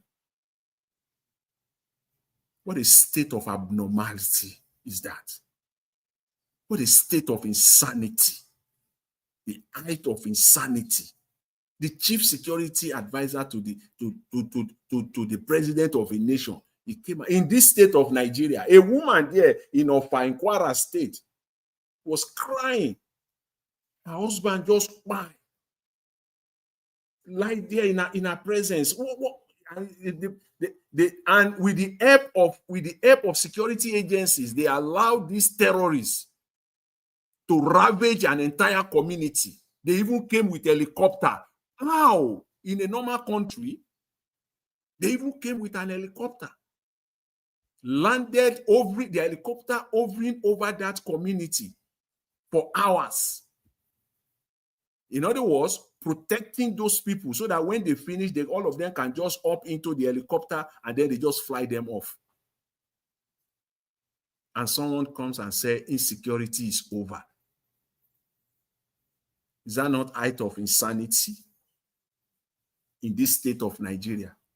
2 young ladies also just kidnapped, who just graduated or just caught to the bar, kidnapped, and then the president, someone is coming, insecurity is over. What do you want to call that? The country the country itself is just insanity all over the space.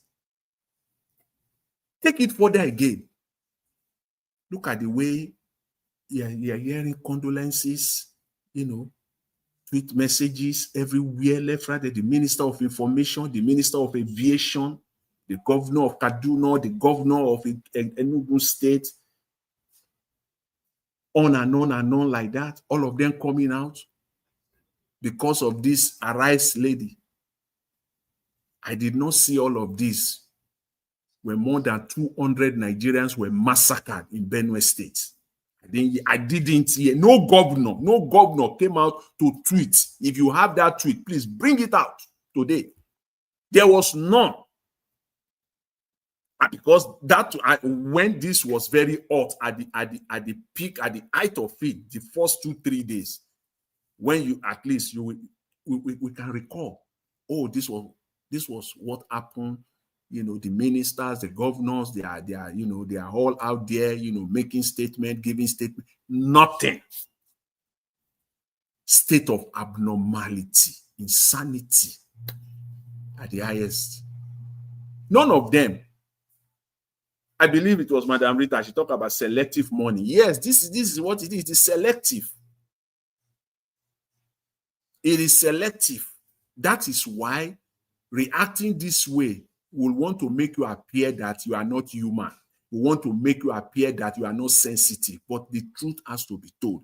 That is the situation of Nigeria.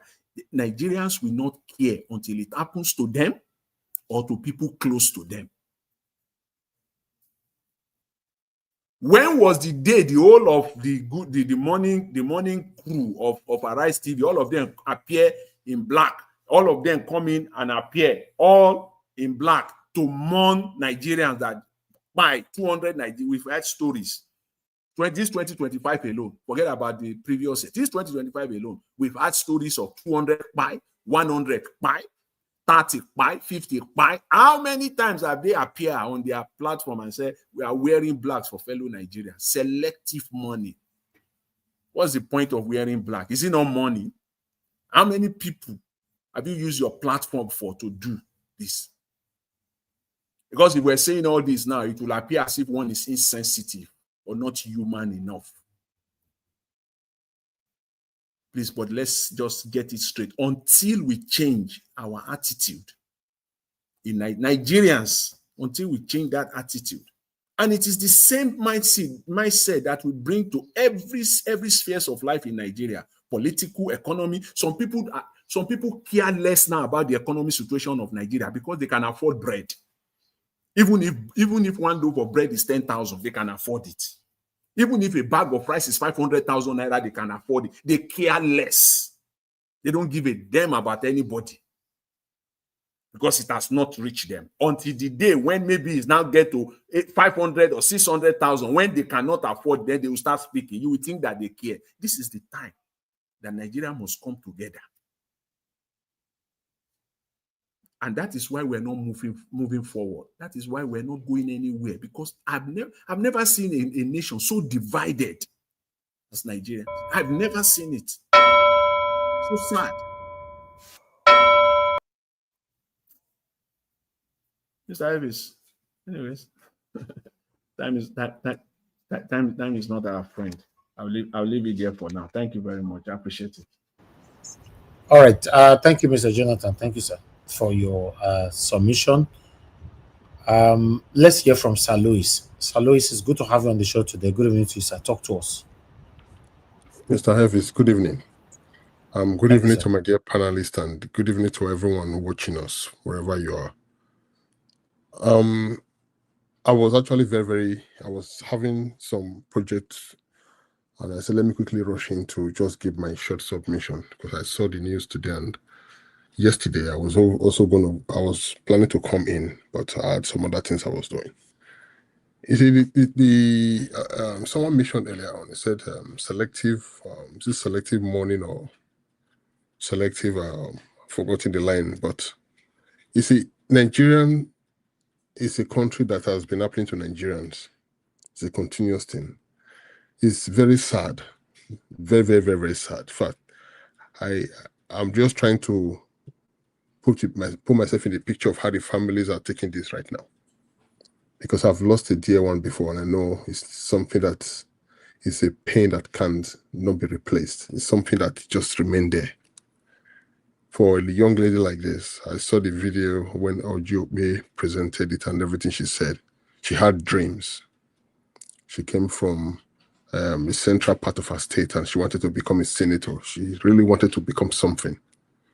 A young girl who has done well for herself, a lawyer, a journalist, and, you know. But she's just one. And trust me, in a few days' time, we're going to move again to something else. And there'll be other news. You know, it's very annoying when I see the federal government coming up with their own condolences and everything. And no one will ever want to address the issue. A few days ago, there was an incident in Lagos where a building was on fire the skyscraper, and people were jumping down. I said, it's not advisable for anyone to live on the 10th floor of any building in Nigeria. It's not advisable. We do not have an emergency service that can save lives. Should there be fire or anything, we don't have it. For me, I cannot go to an high-rise building in Lagos or Abuja, and the highest I can ever live in is 3rd floor, and that's it. At least I can, or 2nd floor, because when you have children, because Nigeria is it's not a way too beautiful place to live right now, and this is because so many things that were not properly, many things that ought to have been done in the past they were not done, and now we are seeing the effect of so much abandonment of infrastructures, of maintenance, of many things. And the problem we have today is that people we have in power are not interested. Nobody rigged an election to serve the people. Nobody. A few weeks ago, I was talking to some group of guys in a forum. I said, Nigerians we are not leaders, we are rulers. So that is why we are where we are. Nigerians are we talk about Nigerians are nice, they're talented people, they have all this, they do well, go to several institutions in the world, Nigerians come out to first class and all that. That's beautiful. But let's also look at the other part of it. Nigerians are terrible people. Nigerians are wicked people. We have no sense of humanity in us. We only mourn when the person that is affected is close to us. When it's an important personality we like, or connected to an establishment, like this young lady. There have been several loss of lives in the country, and there will be more. A country with more than 200 million people. Go to some part of the country, in the rural part where mass majority of the Nigerian people live, there's no proper hospital. Women give birth in a room, there's no light, the place is hot, they hold a lamp, and the woman is giving birth in that place. People are rushed to the hospital. They'll tell you, well, if you do not bring deposit, will not commence treatment. And they'll say, well, just leave and they don't bring money, will not go treat them. That's the person we rush to church on Sunday and say, oh God, we thank you, we thank you. See, we are just religious and theological. We don't have God in us. We are just religious. It's gotten to a point where the loss of life is become like a news of chickens, or maybe a dog just died in the corner. We don't care, we just move on. That's how inhuman we've become as a people. Yeah, and this sometimes can be seen as some level of insanity. That yes, many Nigerian people are not normal, because we have abnormal people in power. And you have abnormal Nigerians applauding the abnormal people in power. So it's become so abnormal to be normal in an abnormal country. Nigerians are not, you look at it. You showed us a video just now, and I asked myself a question. What is the responsibility of every functions of government? We have a local government today. What are they doing? We have the governor. What's the governor doing? We have the president. What's the president doing? What are the police doing how are they working to make sure the police are not understaffed, to make sure the police are working effectively? If Lagos is the only state in Nigeria right now, or Lagos and Abuja, the only two states in Nigeria we think are functioning properly, then we are in big trouble. The same Abuja, this girl was living in one of the most poshest part of Nigeria. And that could happen. Armed robbers went to a building. They were there for hours. She ran for her life because she didn't know what was happening. It's more or less like someone who is you are in a country that is ravaged by war, and you are trying to run to safety. That's exactly what she faced. She just probably thought the end has come. So she was running to save herself. And then she was rushed to the hospital. Nothing happened. It's just one of many other ugly news. Unfortunately, for other people that would go through the same thing, they will not have a podium. There will not be a proper medium house or media house or an establishment that will announce their death. They just die people die like chicken in the country every day. If one death happened in France or it happened in developed countries, you'll see Nigerian leaders flying down to commiserate with us or to sympathize with those presidents. But we have a lot happening in our country. Our vice president was speaking the other day at United Nations, addressing the problem of Palestine and other country. We have worse happening in Nigeria. Because we love to always have to be good to other people. What about our home? How are we going to fix our home? It's terrible. Honestly, it's terrible. It's terrible because we've built a country that now has a system. It's more or less like a template. So you must fall within that template to do things that has been programmed with, and when you try to be outside that program, you are labeled and called those sort of names. And that programming is a programming that revolves around corruption, around impunity, around animalistic behavior, antisocial behavior. Just call all the vices you want to call. When people who still think straight come out to question why is this happening? Why are things like this? You are calling it. Nigeria hates it when people come to say no, this should not continue. Everybody that complains don't even like you when you bring a solution. It's bad. It's really, really bad. Do you think the people that hate Peter Obi more are the politicians? You'll be so shocked that people who are suffering, you run up out of the country and you hear them speak, you begin to wonder what is happening.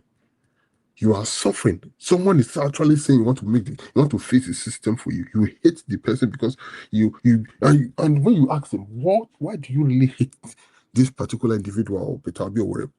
There's nothing meaningful they will say. Then does that sound normal to you? I don't know. I cannot say it's psychological anymore. Maybe it's spiritual. Maybe there's other ways we can describe it. But I can tell you that many Nigerians are not normal. We are not. It's just bad. It's extremely bad that the country is where it is. With the case of that man called Aburi, of course, I was listening to the audio. I didn't even know that man is as bad as that young man just explained.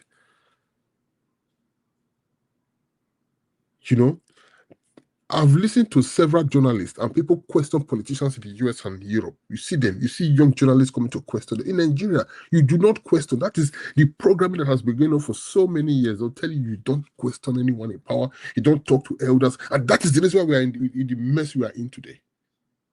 A senator that is elected will go and kneel down before the president in Asoro. In some states, a speaker cannot even address a governor.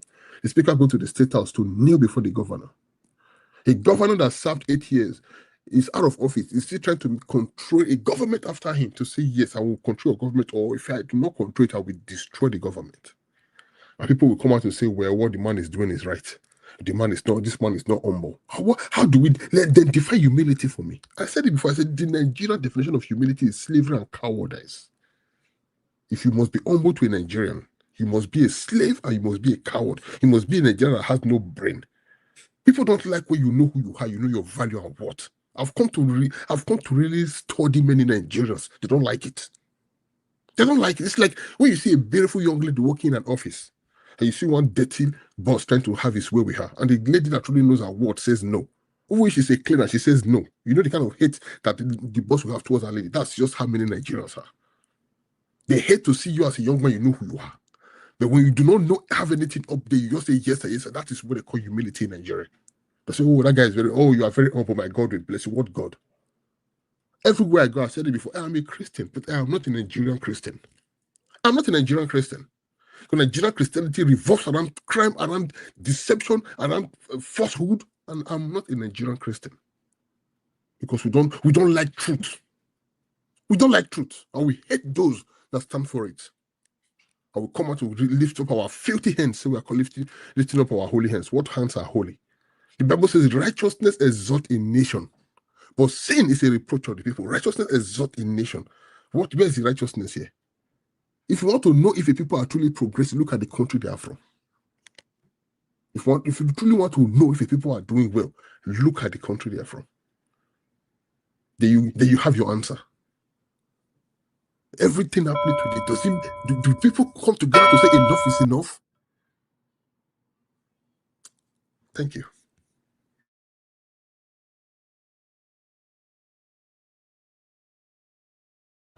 All right. Thank you very much, Sir Louis. Thanks for that passionate submission, rather, because you touched on different areas of what is affecting us, including our family members, all of them. Thank you. God bless you. The last person on the panel, which is Mr. Odua. Mr. Odua, unmute yourself, sir. Good evening to you. Talk to us. Good evening, Mr. Niger Wash. Thank you. God bless you for your good work, for all you are doing. Good evening, everyone in the panel. Good evening, Mom in Diaspora. God bless you, man. Thank you very much. We are grateful for your good work. Good evening, commenters, listeners, and viewers, and the passerby. According to the topic, the social media or the reactions of a person arise whatsoever accord that lost his life, her life. Anyway, but let me also write condolence according to what they speak that English, that may her soul rest in perfect peace. Well, when a king sent message and some of his servants, they find themselves, the king will weep that, hey, he did not expect something like this to happen. That is the reason that when it come to arise person that the thief, according to them, they call it thief, went to, because bandit, is it not another name for criminality? Is it not bandit they call them? So this one now, they did not call it bandit, they call it thief. That he take one of their worker. So all of them are saying condolence, because that is one of them. And since it is their boys that take it away, so they are trying to console the family and say condolence. Because if not, how many of the people in Edo State, in Delta State, in Abia State, Enugu State, on Anambra, Ondo, Ekiti, so on and so forth, not to talk of Benue State, Kogi State, Zamfara, how many as Nigeria government would ever write condolence to and say, hey, have they never kidnapped a lawyer before in this country?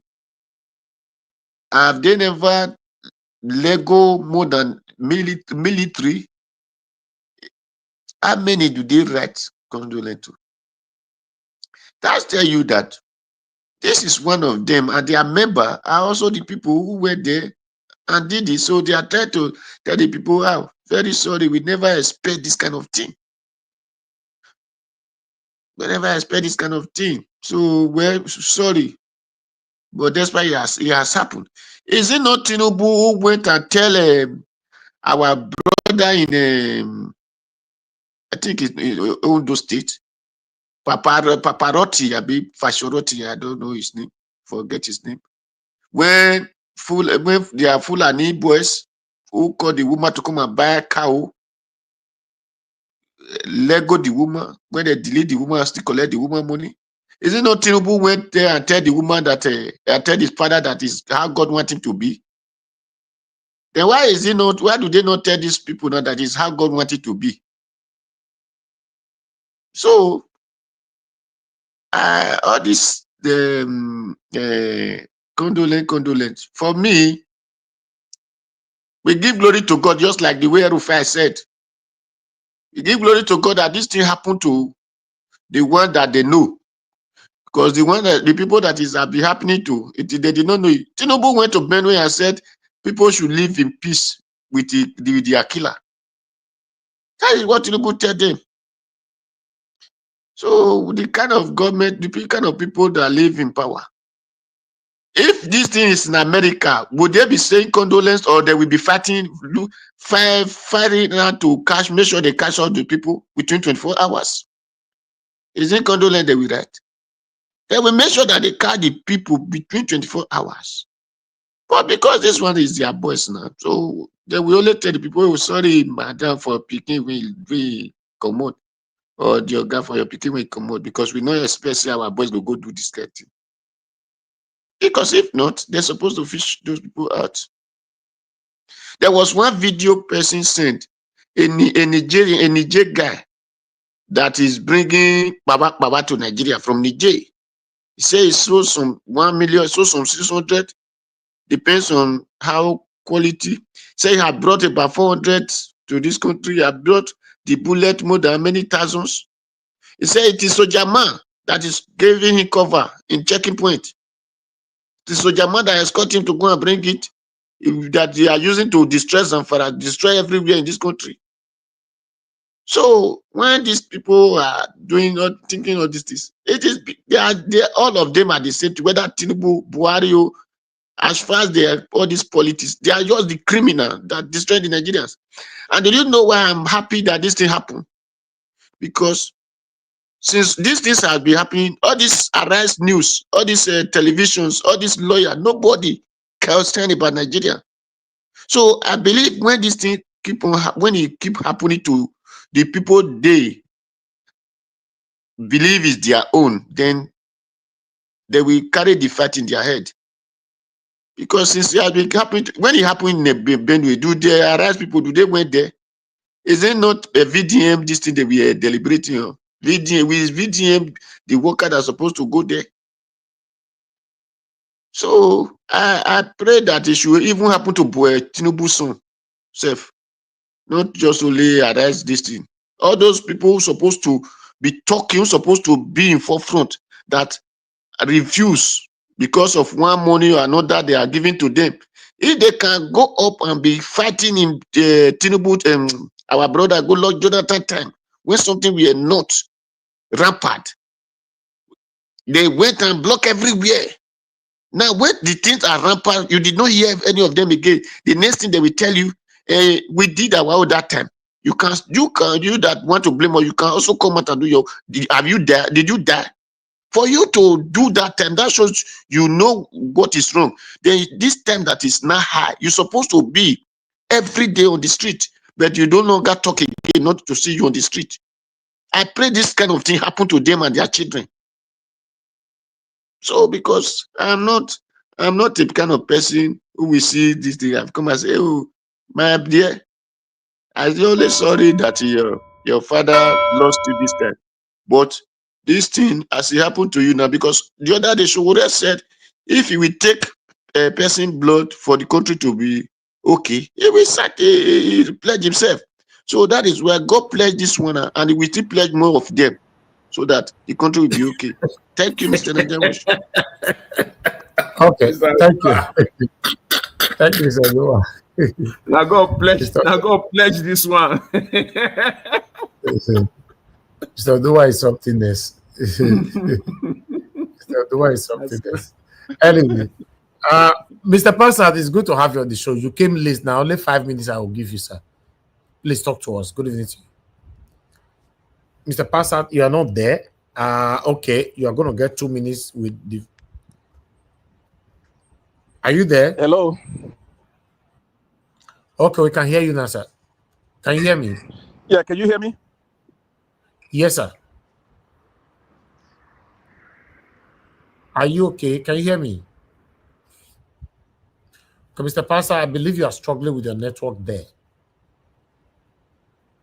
Hello. Okay, let us come back to you, Mr. Pastor. We can hear you. Oh, okay. Sorry about that. Let me say hello to you, Mr. Elvis. Thank you, sir. The rest of the panelists, and those who are in the comment section with Mama D over there.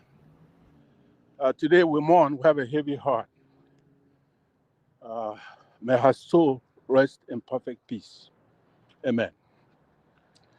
I will start with Mr. Abure because whenever he's discussed on this platform,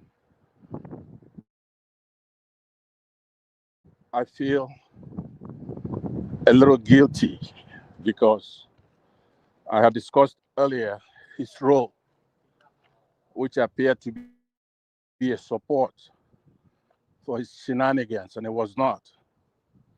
At that point, I remember Mr. Ebure walking around the country with Mr. Peter Obi, unifying the country as an Edo resident and citizen.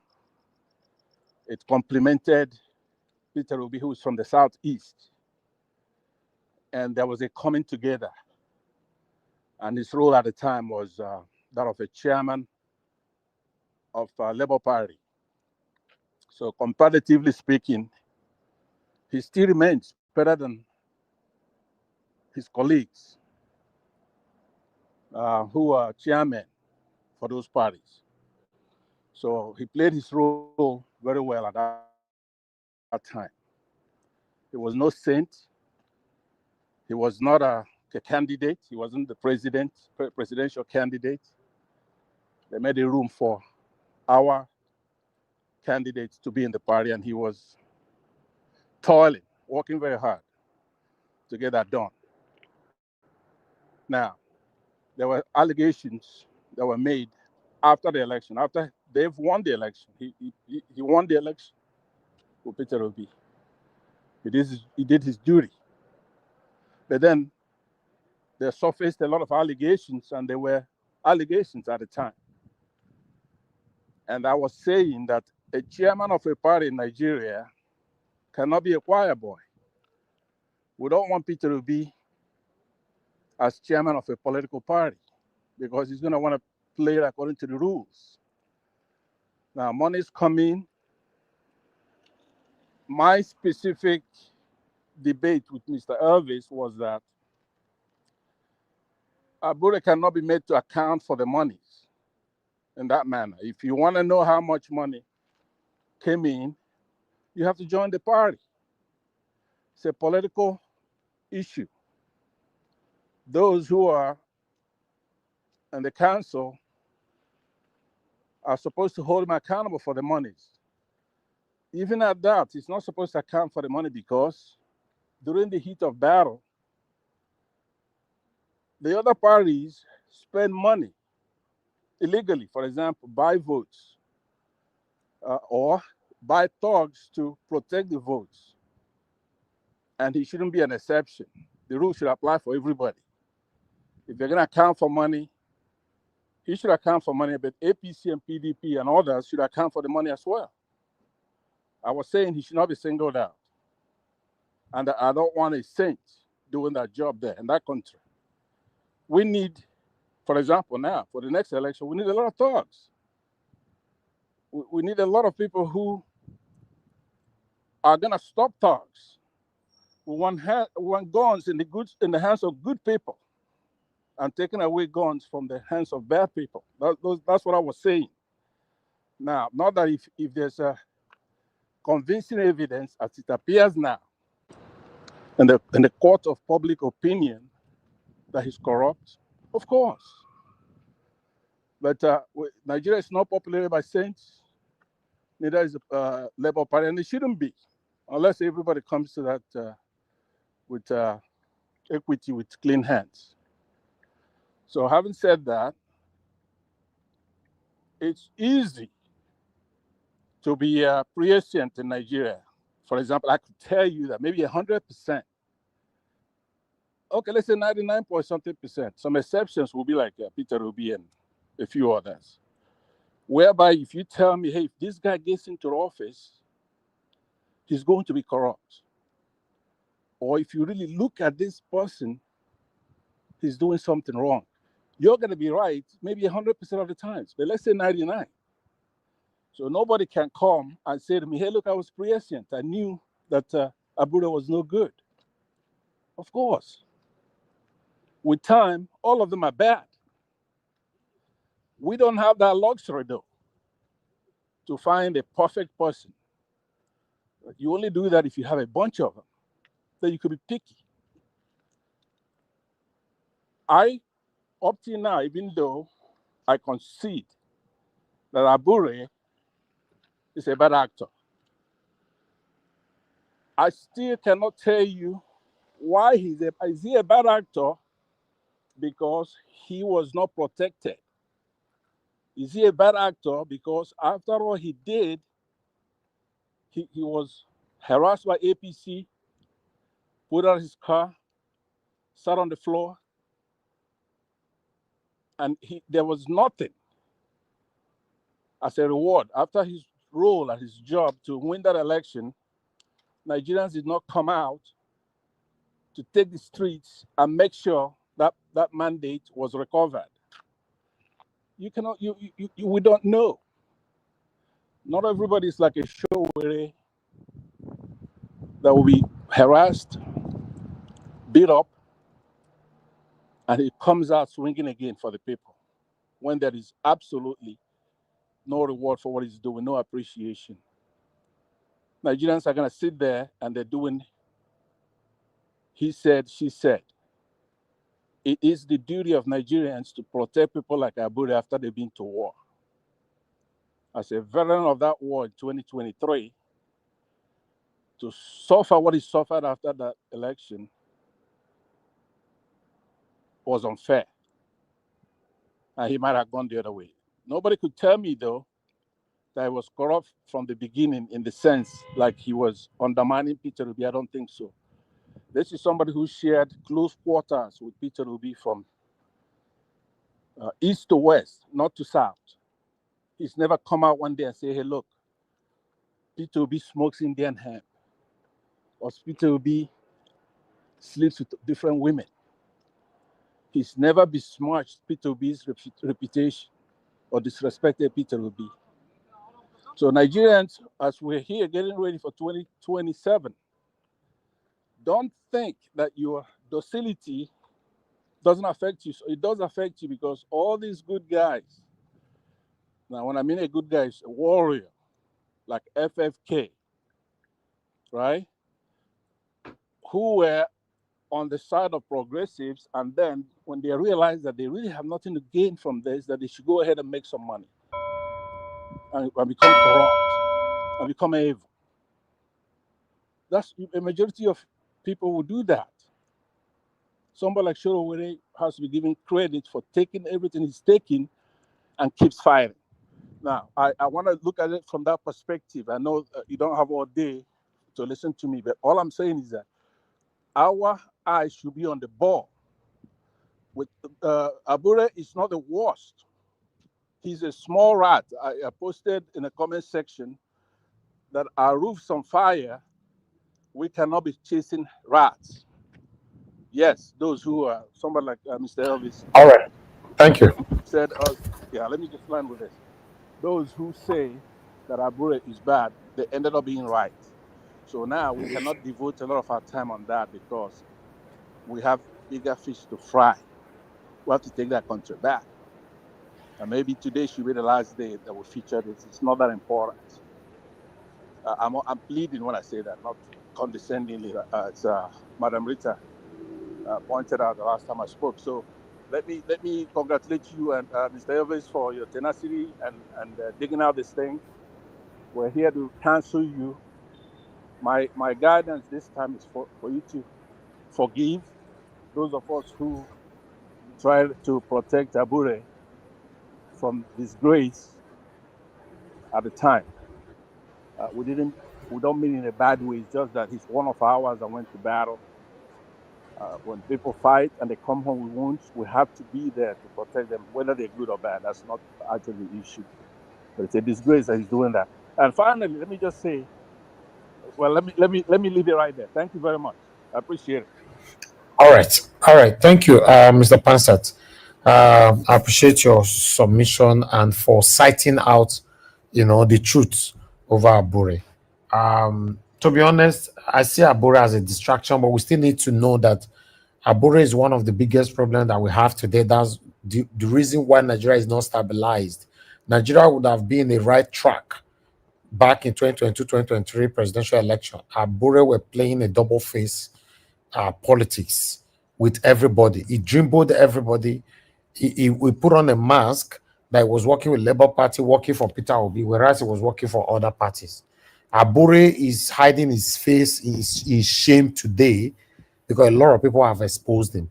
So we don't need the reason why Abure's topic cannot be inconsequential because for Nigerians to learn prospectively for 2027 election that is coming in. Obviously, we are not going to have Abure as a party leader for anything anymore.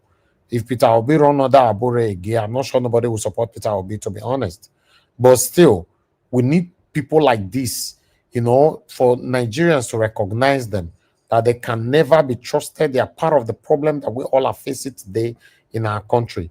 That's why what Mama P did, I support her 100%, because we cannot see our oppressors and be applauding them. Anywhere you see them, you shouldn't be applauding them. If you cannot greet them, curse them. If you can't curse them, walk past them. Simple that, you know. But if you are greeting them, you have to tell us why you are greeting them. Who are they? You know, you should recognize that they are your oppressors. They are the people that have caused the pain that we are facing today. What was the statement from Mama P? Mama P said, Abure, you know, tarnished our chances in 2022-23 election. That was fact, 100% fact, truth. You know, so for me, I will say more. And Mama Pete said, "Oh, good, they kill you." If not me, I will even use times 10 of that insult on satanic Abure. I will. Why not? I will. And Mama P, the area you messed up was you were entering a flight and you were going to Benin. Abure going to Benin. Obviously, you know Abure have thugs, touts, criminals, agberus. You would have made call before the plane move. You make call. Make everybody meet for a Benin airport. That's where you got it wrong. Yes. As Abure invited the thugs, criminals, say, man, they can't wait for you for airport. Your own men will be waiting. May everywhere scatter for that airport. Now that place, although you know they complete, everybody they learn every day. For me now, I don't feel insult someone like Abure and me and I enter plane with they go Benin. When me already know say go call people. No, I go make call. Everybody, you don't get too head. Simple. Like I said on my pre-recorded video this afternoon concerning this our Arise uncle that died. I said that most of the people that I say, not concern me, a lot of them have lost their lives already.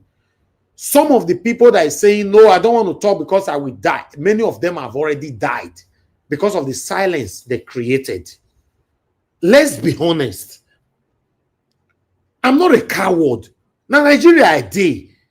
I cannot be coward. I can never be. And SARS, in my presence that they should go. All of us were there. I know I've never been a coward all my life. I can never be. Let's speak truth to power. We cannot be pampering the people that cause the pains that you and I facing today. In the name of, I don't want to die. People are dying. Simple. People are still dying. This girl where the yoke by so now, you know,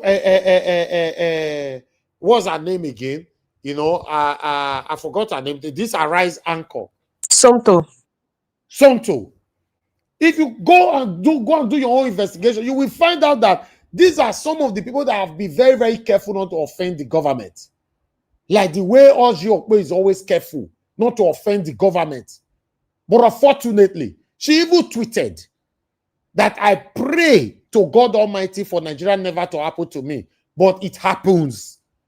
Do you know how these prayers can be activated and become a reality in our lives?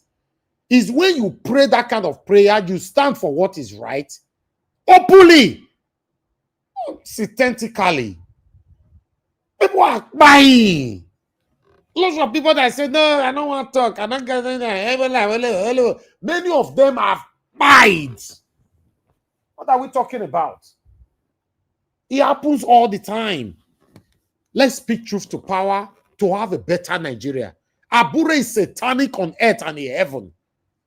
I will never retrieve it. It's satanic. May God bless Mama P. If I tell her, say double ogun, buy up there. And everybody that is saying that Mama P was wrong, may they ogun buy all of you. Because you are the one pampering our oppressors. Thank you very much. Let's have our final submission. Madam Rita, please talk to us. 2 minutes, man. Thank you so much, Mr. Elvis, for this opportunity. I'm really, really grateful. And I want to say that as you're in Nigeria, God will protect you in any way you're going. The Holy Spirit to guide you in your going and coming. And you will never see anything that will be negative in your life or wherever you go in Jesus' name. As per the man, Mr. Fagin, I can't even call his name. His new name for me is Fagin. Fagin of the Labour Party, the one you guys know as Aburi. It's so clear. When I was listening to, what you were playing and everything that the guy was saying, is just I think that's a kind of proof to when I always say, they are friends. These politicians are friends. The guy just explained everything that's been going on, what happened with Mr. Fagin. When you look at it, you see that different political parties communicate with each other based on what will be in their own what will be for their own personal interest. That's what we saw play out. Is it Sarajoge, Adam Soshomole, Obaseki, what's his name, Urugide? Just look at it. If you even look at when Adam Soshomole became a governor, where did he come from? Lucky Benedict was he not PDP as at that time? And then he wanted to spite his political godfather as at that time, Tony Aneni. And he brought somebody from the Labour. And, they always bring, I usually call it an insurance. They bring an insurance to cover them in case. And that also applies to political parties that we see today. Many of them are owned by some of the people who are controlling Nigeria, who are making decisions on their own behalf, not on behalf of you. And that's why we continually have issues with political parties all the time. I just want to say, I am still very proud that I picked Olumide Akpata as the best candidate for Edo State. But however, Edo people, they choose to pick a Pinocchio. There's no Osadebe Avenue. So it is what it is. And we deserve what we're getting. Thank you. Mana Rita, thank you very much, man. I appreciate you. And thanks for coming early as well. I always respect those of you that come here early, because you are the one that paved way for many of us to come in and speak, on what is affecting us in our country. Thank you very much. Let me go to Oga F. Emmanuel. Please, your 2 minutes, sir. All right, Mr. Elvis, thank you again once again. Yeah, well, at least all the panelists today, they've all spoken well, and it's like we're virtually on one page, all of us. The reality is staring us at our faces, and we're seeing what the politicians have turned to Nigeria to be. Our dear country that God has blessed with mineral resources. These people, the only time you see them quarrel is when the sharing, is becoming an issue. Otherwise, they're always on one page. They're always in unity to loot the country down. Why we, the people, are always in disarray, fighting ourselves, making it look as if we are the problems. In my state, Rivers State, the fight between Wike and Fubara is interest. There's nothing more than that. It's not about the people. It's all about interest. What is in it for me? What am I supposed to benefit? Fubara want to cut the channel, the SPV channels, But unfortunately, he was dealing with a demon that has really known how to go about this mess. So Nigerians, we can all see where our politicians have brought us today. It's no longer a story. It's no longer a broken news. It's everywhere that these people have mortgaged our future because of their selfish interests. So I don't know when we are going to come together as a people. Shewore alone is not going to do the job. A single tree can never make a forest. If there is nothing for us to learn, let's just learn the one that just happened in Nepal. Just few weeks or few weeks, let me just a few weeks or months. So please, Nigerians, a word is enough for the wise. Otherwise, we'll keep sending condolences, but God forbid, that shouldn't be our lot. Mr. Evix, thank you for the opportunity again to air my view. And I want to also use the opportunity to congratulate you. Happy birthday in advance. I hope you're going to get black soup or you're going to get us cake. But for me, I choose black soup. Thank you. Oh, Allah. Madam, Good black choice, soup is Emmanuel. Good choice. Good choice. yes. So That's on the the way to second go, is my black soup. birthday. Yes. For those of you that want to put that down, everybody likes to be celebrated, especially when you're putting your time to do the right thing. I think we should be celebrated. On the second, please join us here. By God's grace, I'll be here. Anyway, Mr. Evie, don't forget to put up your menu, okay? Just put up. Usually, when you go for party, on the table they put menu, the things you want to eat, so people will want to eat. So please put up your menu on the screen on that day so that we can choose what to eat. Don't forget black soup should be included. Thank you. Oh, Allah. Oh, Allah. The Madam Black Soup is here. That she go organize that. All right. Thank you very much, my people. I appreciate you all. Mr. Jonathan, your 2 minutes, sir. Okay, Mr. Evans. Nothing much to say. You know, at this point, I just want to say this. For me, for Abure, nothing new. There's nothing that can come out as far as Abure is concerned that I'll be surprised. You know, as far as I'm concerned, everything about Abure is all out there. Not even since right after the election, since maybe early 2024. Everything is out there as far as Abure is concerned. Abure, I've said it before months ago that if the status quo remain in Labour Party and you still have Abure there, come 2027, Labour Party will not get 500,000 votes across the length and breadth of Nigeria. And in fact, it's on record. I said that they will not even get 500,000 votes. So the fact that we are even still talking of Labour Party as of today, and that Abure is still there, and we are still talking of Labour Party, is just the only surprise that I have today. I don't even want to talk about him. It's just irrelevant in the scheme of things right now. It's not. He has no value. You know, he's a valueless chairman of a political party as we speak right now. So there is nothing to. Even the story about, you know, the governorship election in Edo State last year, the role that he played in the primaries and all those things. Why should I be surprised?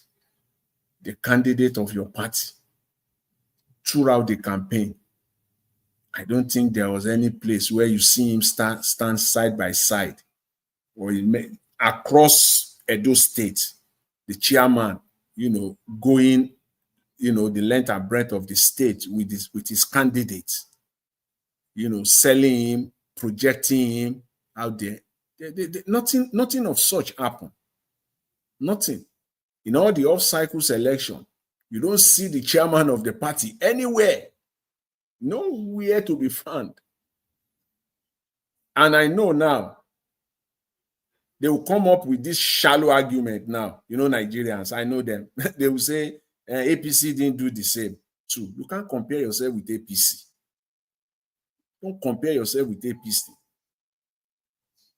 You are the opposition. You are the one who wants to be more popular. You want to take over. You want to take over the government in a peaceful through a peaceful electoral process. It is you that should be out there projecting yourself.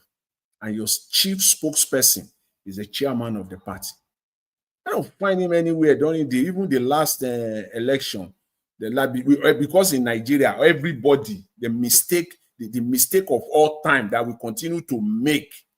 Insanity again, oh, everybody is focusing on presidency. Everybody is just focusing on the presidency, 2027, 2010. Are you kidding me? The local government elections are there. Assemblies elections were there where the Labour Party should have fought tooth and nail to grab those, I think about 3 or 4 seats this last off-cycle election. Should have fought tooth and nail. That's how you test your popularity ahead of the re-meet, the re-presidential election. And who should be there? Should the chairman of the party make sure that you have the right candidate there to fight it to the end. It was nowhere to be found. Everybody's talking about just yesterday here in United States, up to today, what is going on now, how the opposition is holding the president Trump to ransom. It is only in Nigeria where once you have majority in the Senate or in the House, then you can do everything. You can do that's not democracy. There are key areas that your majority alone will not cut it for you. You still have to work with the opposition, especially when it comes to money, national security issues, fundamental issues. They are holding him to ransom now. He can't go nowhere because they are going to shut down the government, because it's not about your 2 votes, or I mean three votes that you have, or 2 or 3 votes that you have as majority. No, you need 2/3. You need majority, 2/3 majority to pass for it to pass through. You don't have that in Nigeria. Is it not what the opposition should be doing to hold grip, to have a grip there? The chairman of Labour Party was nowhere to be found. Everybody is eyeing, or everything Abure is eyeing. Let me just end on this. I've said that over and over and over again. I'm not surprised. Or everything is eyeing is the ticket, the sales of ticket for 2027. That will begin in earnest now. By early 2026 now. We are there now, almost there. God keep us all alive. That's what is earning. That's what is eyeing. He wants to grab that money, period. He has no intention of doing anything good for the party. Nothing. He just does that, the sales of the ticket. That's all. The 15 to 20, if you're around 15 billion, that now that if you get 1 billion this time around, because I don't think any normal person, if you are in your right sense, you will say you want to go and buy ticket of Labour Party. You must be a dumb. Must be the dumbest person on planet Earth to say you want to go and put. Even if Labour Party said they want to sell their ticket for 10,000 naira, go and give your 10,000 naira. Go and use it well. If you don't have anything to do, go and buy suya and enjoy it. Thank you. Go and buy the ticket of Labour Party. It's worthless. Thank you, Mr. Elvis. I'll leave it there for now. I appreciate it. All right. Is it more go use the money to buy suya? That's how I'll go buy one just now for my just off my estate. You know. Thank you, Mr. Jonathan. God bless you. Okay. Let's quickly hear from Mr. Odua. Then we'll come to Mr. Pansat. Mr. Odua, your 2 minutes, sir. Okay. Thank you once again. Anyway, me, I don't have anything left to waste on Abure, because he's a waste man. He's a nothing but discréant and discréant. Only what I will say is that Nigerians, if you people know what is happening in the country is painful to you, you demonstrate it. Because according to people say, who did they beat? If they cry, and who they cry? If they see road. So if what you see that is happening in the country is really bad, you don't keep inside your house. To say Babangida must go was not inside the room. It was on the street. So if other country can take their destiny, according to what they call it, destiny in their hand, then Nigeria, who are you waiting to come and give you your destiny? You need to put it in your hand. So who have the people that are making you to cry today, that are causing all this pain?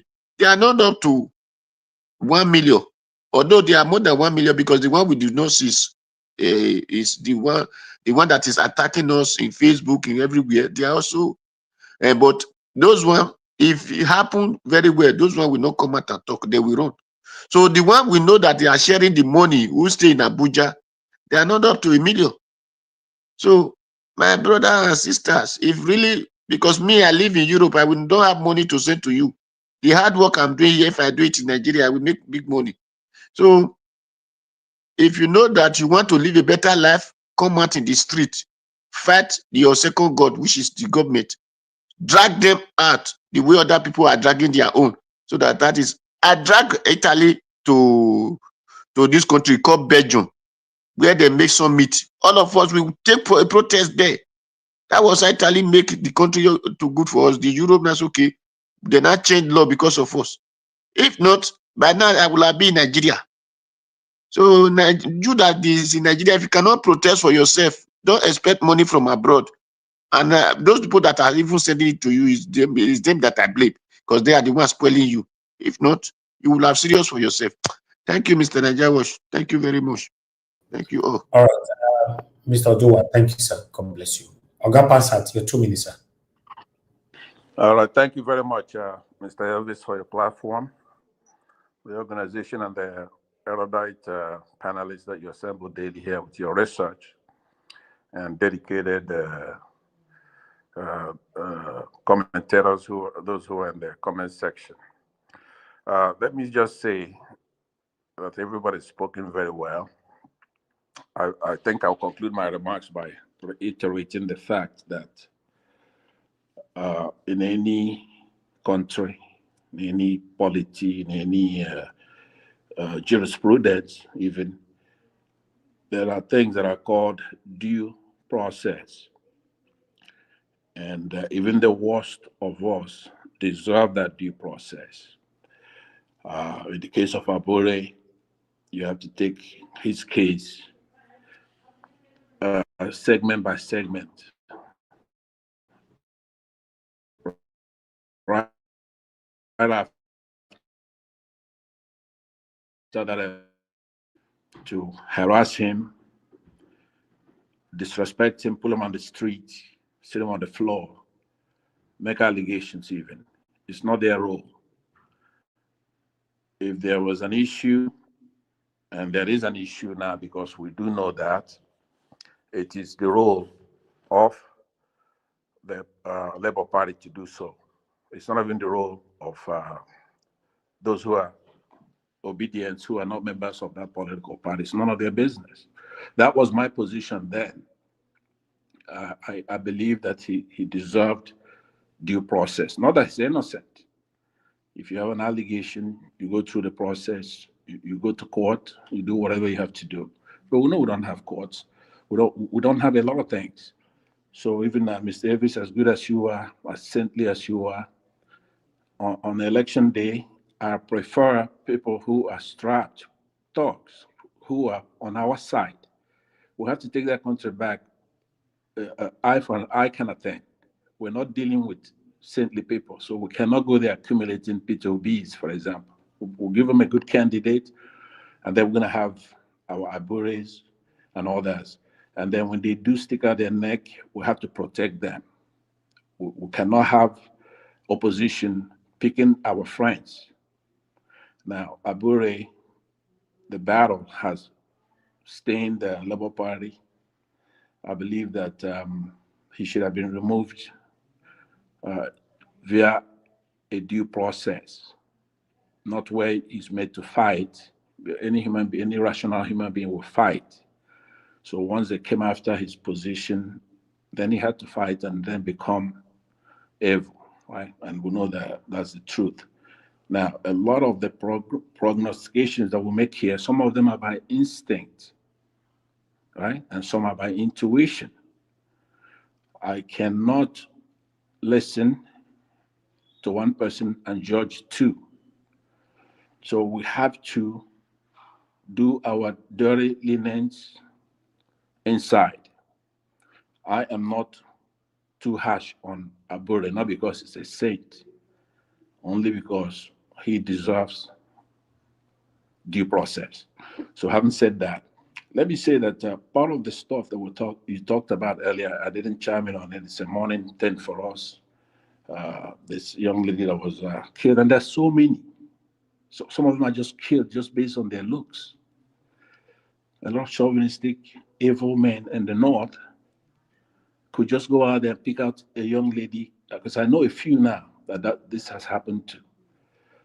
So let me say that the demeanor today at Arise is the proper demeanor. Somebody like Ojekwe is always laughing when they know they have a heavy, loaded news segment that will contain some tragedies about the country.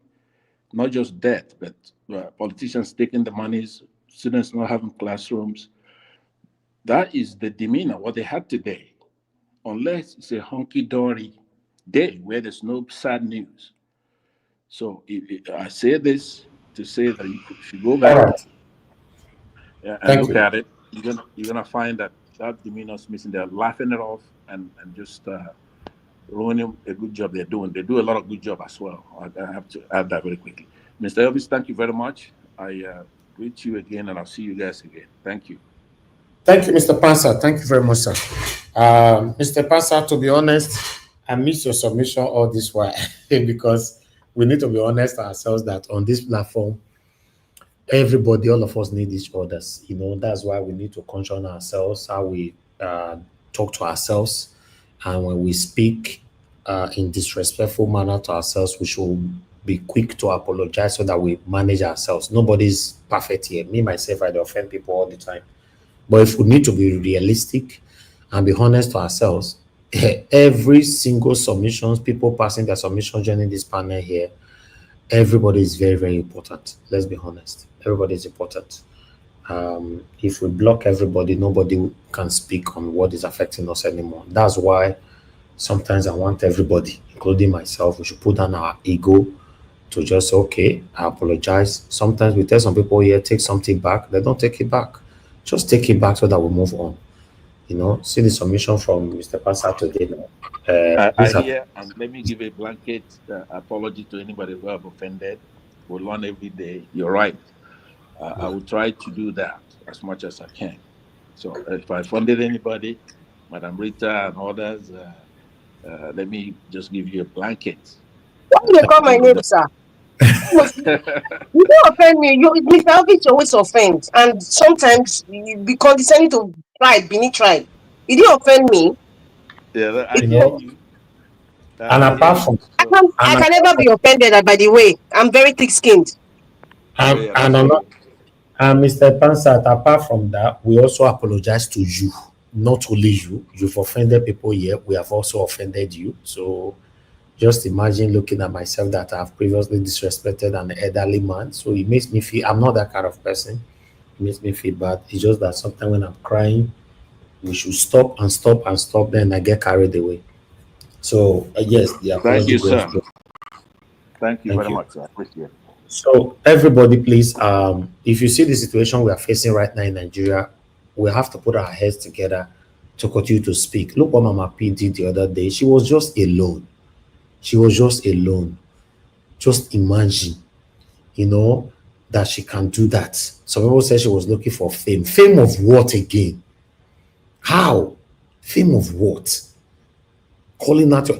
These people, normally, you suppose they tear cloth for their body when you see them for abroad. Yes. Do you know that this girl that just died now at Arise, they can't go hospital reject her? Do you want to really blame that hospital or you want to blame bad government? Nothing is working. When nothing is working, a lot of satanic people hide under the umbrella of nothing is working to do more bad to ourselves. Let's speak truth to power. You don't necessarily have to come and say it here on this panel. I've said this so many times for years now. I've been campaigning on that way. You can speak truth to power from your own platform or another platform that you choose. But at least let people recognize you wherever you are. Say, this person, now wait till he belong to be this. Now this is how he speaks. Not be say you did point A, you did talk another thing, you did point B, they talk another thing. You are confused. You are confused. It will be difficult for you to see someone like me in any panel But if you see me in only one, I remember when I was joining during the time of the election, I was joining this Twitter space and all that. They were always happy to have me there because I have to speak the way I speak for my platform. Can't go to another platform and start blabbing, stammering. Nigeria is not working, my people. The opportunity that you have is just now. You can speak and you can hear. Then utilize it. That's it. Just utilize it. If not, now so Tinubu will still come on for power. That's where go come, will still do worse than Tinubu. Then you and I will not be saying that Tinubu regime is far better. We want Tinubu regime back. Oh. Just like some people currently saying now, or already saying that they want a Buhari regime passed than Tinubu. Oh. Just imagine that. We can't fold our arms and expect miracle to happen. It doesn't happen. In case you are not aware, no pastor in the whole Nigeria perform miracle. All of them are wayo people. Pray to God directly. I promise you, your prayers will be answered immediately. Try it first. Just first try them. Pray to God on your own. You don't need to go meet one pastor, may put hand for your head. If Nigeria have to be better today, the people that are praying, number one, people that are praying for Nigeria not to work, ever work, na pastors. Because they know if Nigeria is working, some of the things that make Nigerians rush it to them, they will never come back to them anymore. How many people they remember to pray for abroad, for example? How many times have you mentioned in abroad, say, thank God, do NEPA don't bring light for abroad? Because the things that the government is supposed to handle, we call God, right? So that's why you see that most pastors hide under that satanic umbrella in the name of they are trying to help you. Not lie, not be helped, they help you. They are happy the way the country you'll be, so that you continue to run to them, so that every Sunday their church will be full, car park will be full, filled up. Let Nigeria start working today, whether you not see how many churches will be counting. Nigeria, I'm telling you, many churches will be counting. Because you don't get any reason to go there.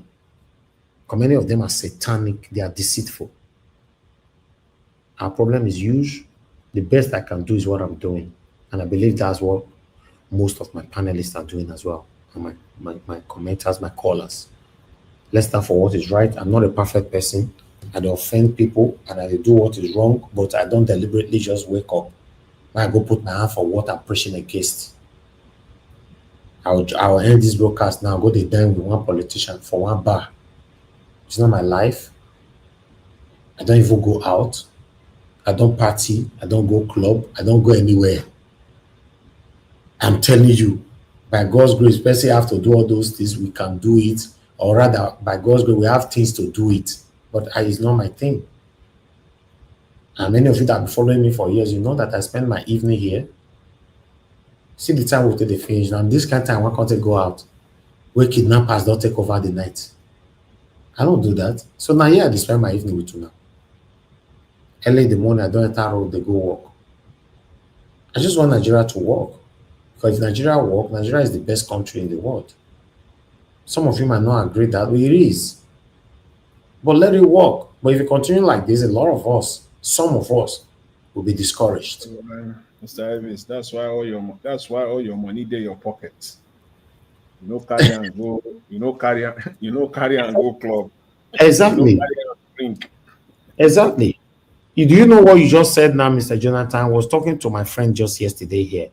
You know, we were discussing how our guys go to club and order casket drink. You know, this drink that they use casket, they deliver for them. You know, and at the end of the day, at the end of the night at club, they're not telling that your bill is 7.5 million naira, 11.2, 15 million. Do you know guys spend 15 million naira at night? Oh my God. Eh?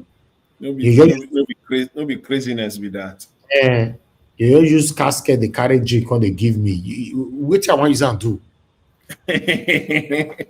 Exactly. Which I want you to do? That's what they are doing here in Lagos, man. You need to see what they are doing. Then some of them spend more than $1,000, $2,000 spraying strippers. They'll still record that and they show us.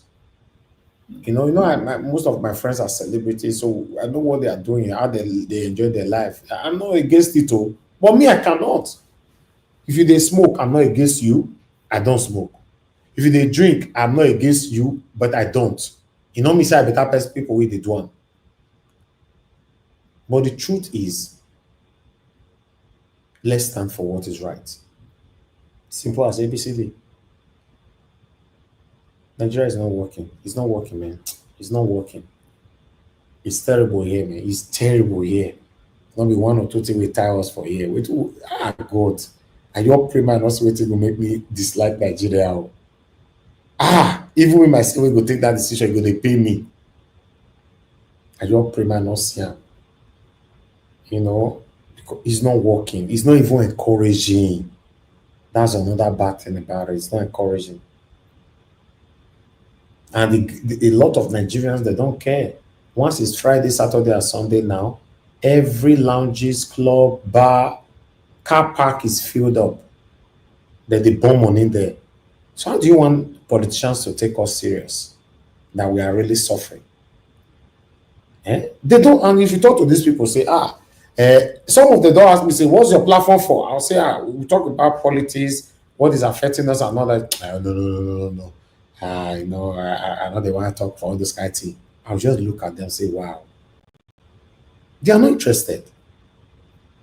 But now when they only talk about blow now, they go full there. You see 10,000 people will be watching. The definition of blow, how it is start, the originated of blow, they will talk, they will discuss them there. So, Mr. Elvis, can you conjecture why men are so interested in blow talk? Not be men, now all of them, both men and women are not interested. Remember, not just men. Mr. Elvis. Not just men, both women now. Now, wow, men, I don't know. What do people want? What do you want? I don't know. Not they say you people, not they include good people. Mr. Elvis, don't exonerate yourself from this question, please, because you are a man. What do men want? Not be me and you dey spend the every day.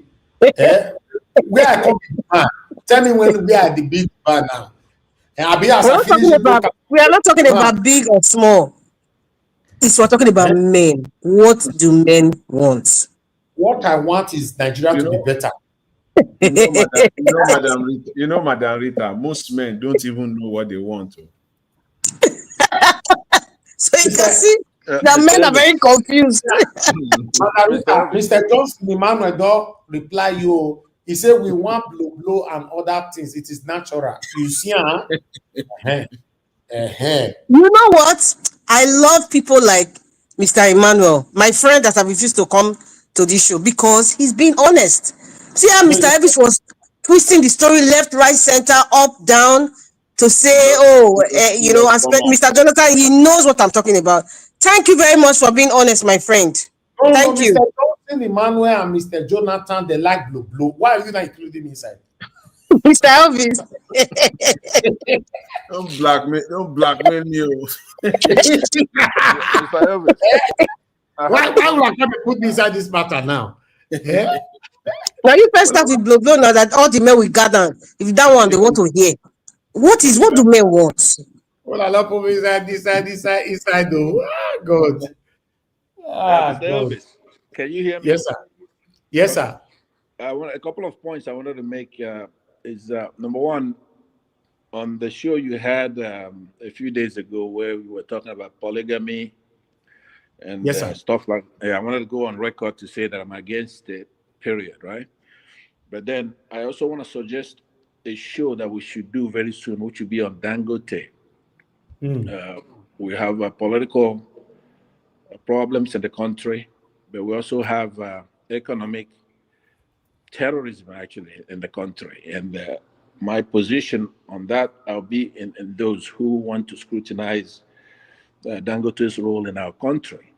But they want to cancel Dangote now. Can't you see they want to cancel his refinery, everything? They want to wipe him out of Nigeria. It's not his refinery. That refinery should be nationalized. It's our refinery. Buhari gave him a lot of money and our crude, and he's there trying to Una see, hire. is a passat. Yes, sir. You see one thing that is making me liking this Tinubu. Tinubu is a silent killer. They pepper these people, not be smarty. God. Tinubu, they make life difficult for the Northerners. I tell you. Yeah, especially the Northern oligarchs. A lot of them. Oh my God. Tinubu is suffocating these people. And he go come out with a beautiful face like he don't know what they happen. This man. You know, you get when you give credit, obviously he's the president, he should take the credit, but you have to understand that Tinubu surrounds himself with people like Wike, there are a lot of people in that cabinet that's actually taking over for his re-election. So all those, what the Northerners did in 2023 was to run to the Muslim ticket with the Yoruba alliance with the House Fulanis, right? So, but with the demise of Buhari and other inside intricacies going on, the actual person who is responsible for his re-election is somebody like Wike and others. So they've been advising him, and he's been following their advice. I don't think he started off going after the Northerners the way he's doing. I believe that Wike believed that the Northerners fucked him in the primary, in the PDP primary. So there are a lot of things going on. Yes, yeah, pardon? We are going to have the first Yoruba INEC chairman very soon. It's loading. The election for 2027 is already ring. More your rest. More your rest. As Mr. Jonathan talk and say he's not going to be part of it. He's not the vote for anybody. He's not the campaign for anybody again. Blessing and Sommie will come be if he ends up like that. I beg you, make Jonathan know. Jonathan, you're very, very important for this war that we're doing. Sitting on the fence, like I was admonishing Mr. Elvis the other day, for example, in the Edo election. For Edo election, yes. Yeah, we cannot sit on the fence. They are not equally yoked. The frustration that we feel, somebody like Jonathan is very, very important, especially his voice here and in other places. I've encountered him in other platforms. So it's very important. You cannot sit on the fence because, for example, in the Edo election, if you don't want Mr. Akpata, who was my own pick, then of course Ighodalo is there. You just don't want Monday Obebelo anywhere close to being the governor of Edo State. So we cannot sit on the fence because good is not the enemy of perfect. If we can't have perfect, then we could settle for good. For example. Right. Yeah, thank you very much. Okay. All right. Thank you, everyone, once again. Let's round up. We'll continue from where we stop tomorrow. Mr. Jonathan, quickly respond to that. You mean the issue of the Edo politics? No, because you unmuted yourself. I thought you want to say something. No. I'm fine. Okay. You just wanted to accept that yes, you like Bloblo, Abi. You come back to this. You go no. That was not my position. What is Bloblo? What is that? You want to put me on Honesty is key. Honesty is key. Men, try to be honest. You want to put me on this? No. It's not going to work. What is it? What's Bloblo? Ask Margarita. Not before year. You go know him. Oh my goodness, Mr. Elvis. Mr. Elvis started the word blow in this, and what's the other one again? 3310 and blow. Go and research it yourself, Mr. Pastor. Okay, maybe I don't want to know what it is then. Mr. Pastor and Reverend Father, I'm gonna leave him, I beg. All right, guys. Now God will bless you. Now, thank you very much, Mr. F. Madam Rita, Mr. Pastor, Mr. Odua, Mr. Jonathan. God bless you all. Mr. Madam Deborah, thanks for your call earlier on. And many of you that called in, thank you very much. I appreciate you all. Yes, thank you very much, Sendam, for the super chat earlier on. I appreciate you. Thank you. I appreciate you all. Right on the comment section. Start with my mother of all Mommy Diaspora. Thank you very much, Mommy. I appreciate you. Thank you very much for all that you do for us here. Thank you, Abo Azim, my brother. I appreciate you. Thanks for all that you do. Madam Peggy Modi, thank you very much, man. I appreciate you. Thank you, Mr. Johnson Emmanuel. CEO, I can see you. Yes, you sent me an errand for the video. I will look for it tomorrow to bring it on the broadcast, 7 p.m. tomorrow by God's grace. Yes, thank you very much, Tony Africa. I can see you right there. Thank you. Sendam once again. Arrange TV and many others. Now God bless you, my people. We've come to the end of this broadcast. Allow us to end the show right now. See you guys again tomorrow, 7 p.m. Ladies and gentlemen, on the 2nd is my birthday. I don't even know when it fall to. Today na Tuesday, tomorrow na first, next tomorrow or Thursday. It's my birthday. It's going to be a special day here. I know some people now will not like me. That day now they're not go join the panel. They're not going to join this show at all. They'll go stand for one village. They from that side they wash. Don't worry. What you just need to do, right? If you are not part of the category that can encourage or wish me birthday by clicking on super chats, you know what you need to do. Just come here and wish me well. Write something nice. Encourage somebody where they put efforts for what they are, especially someone that is dedicated to what they do, genuinely, organically.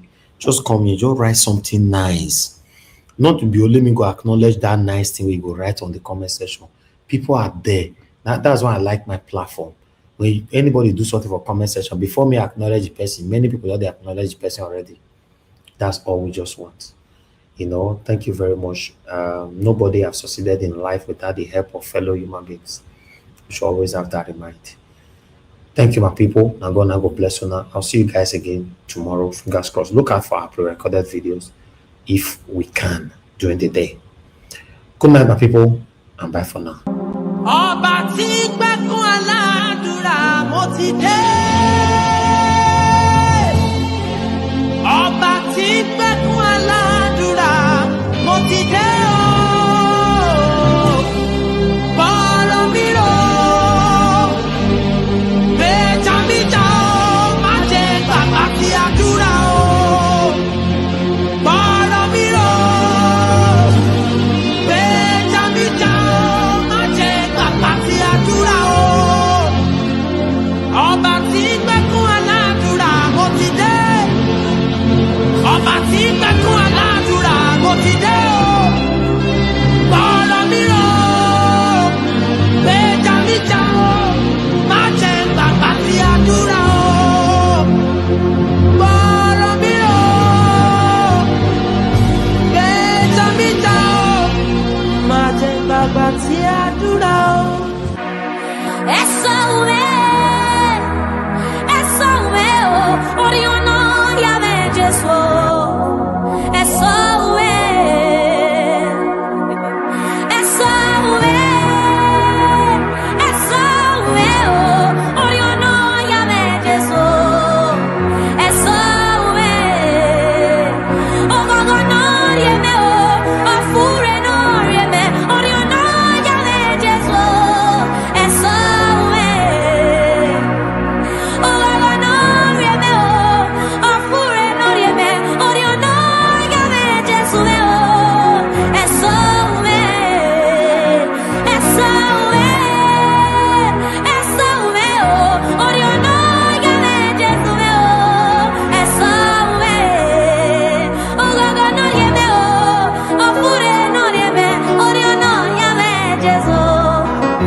lost secret.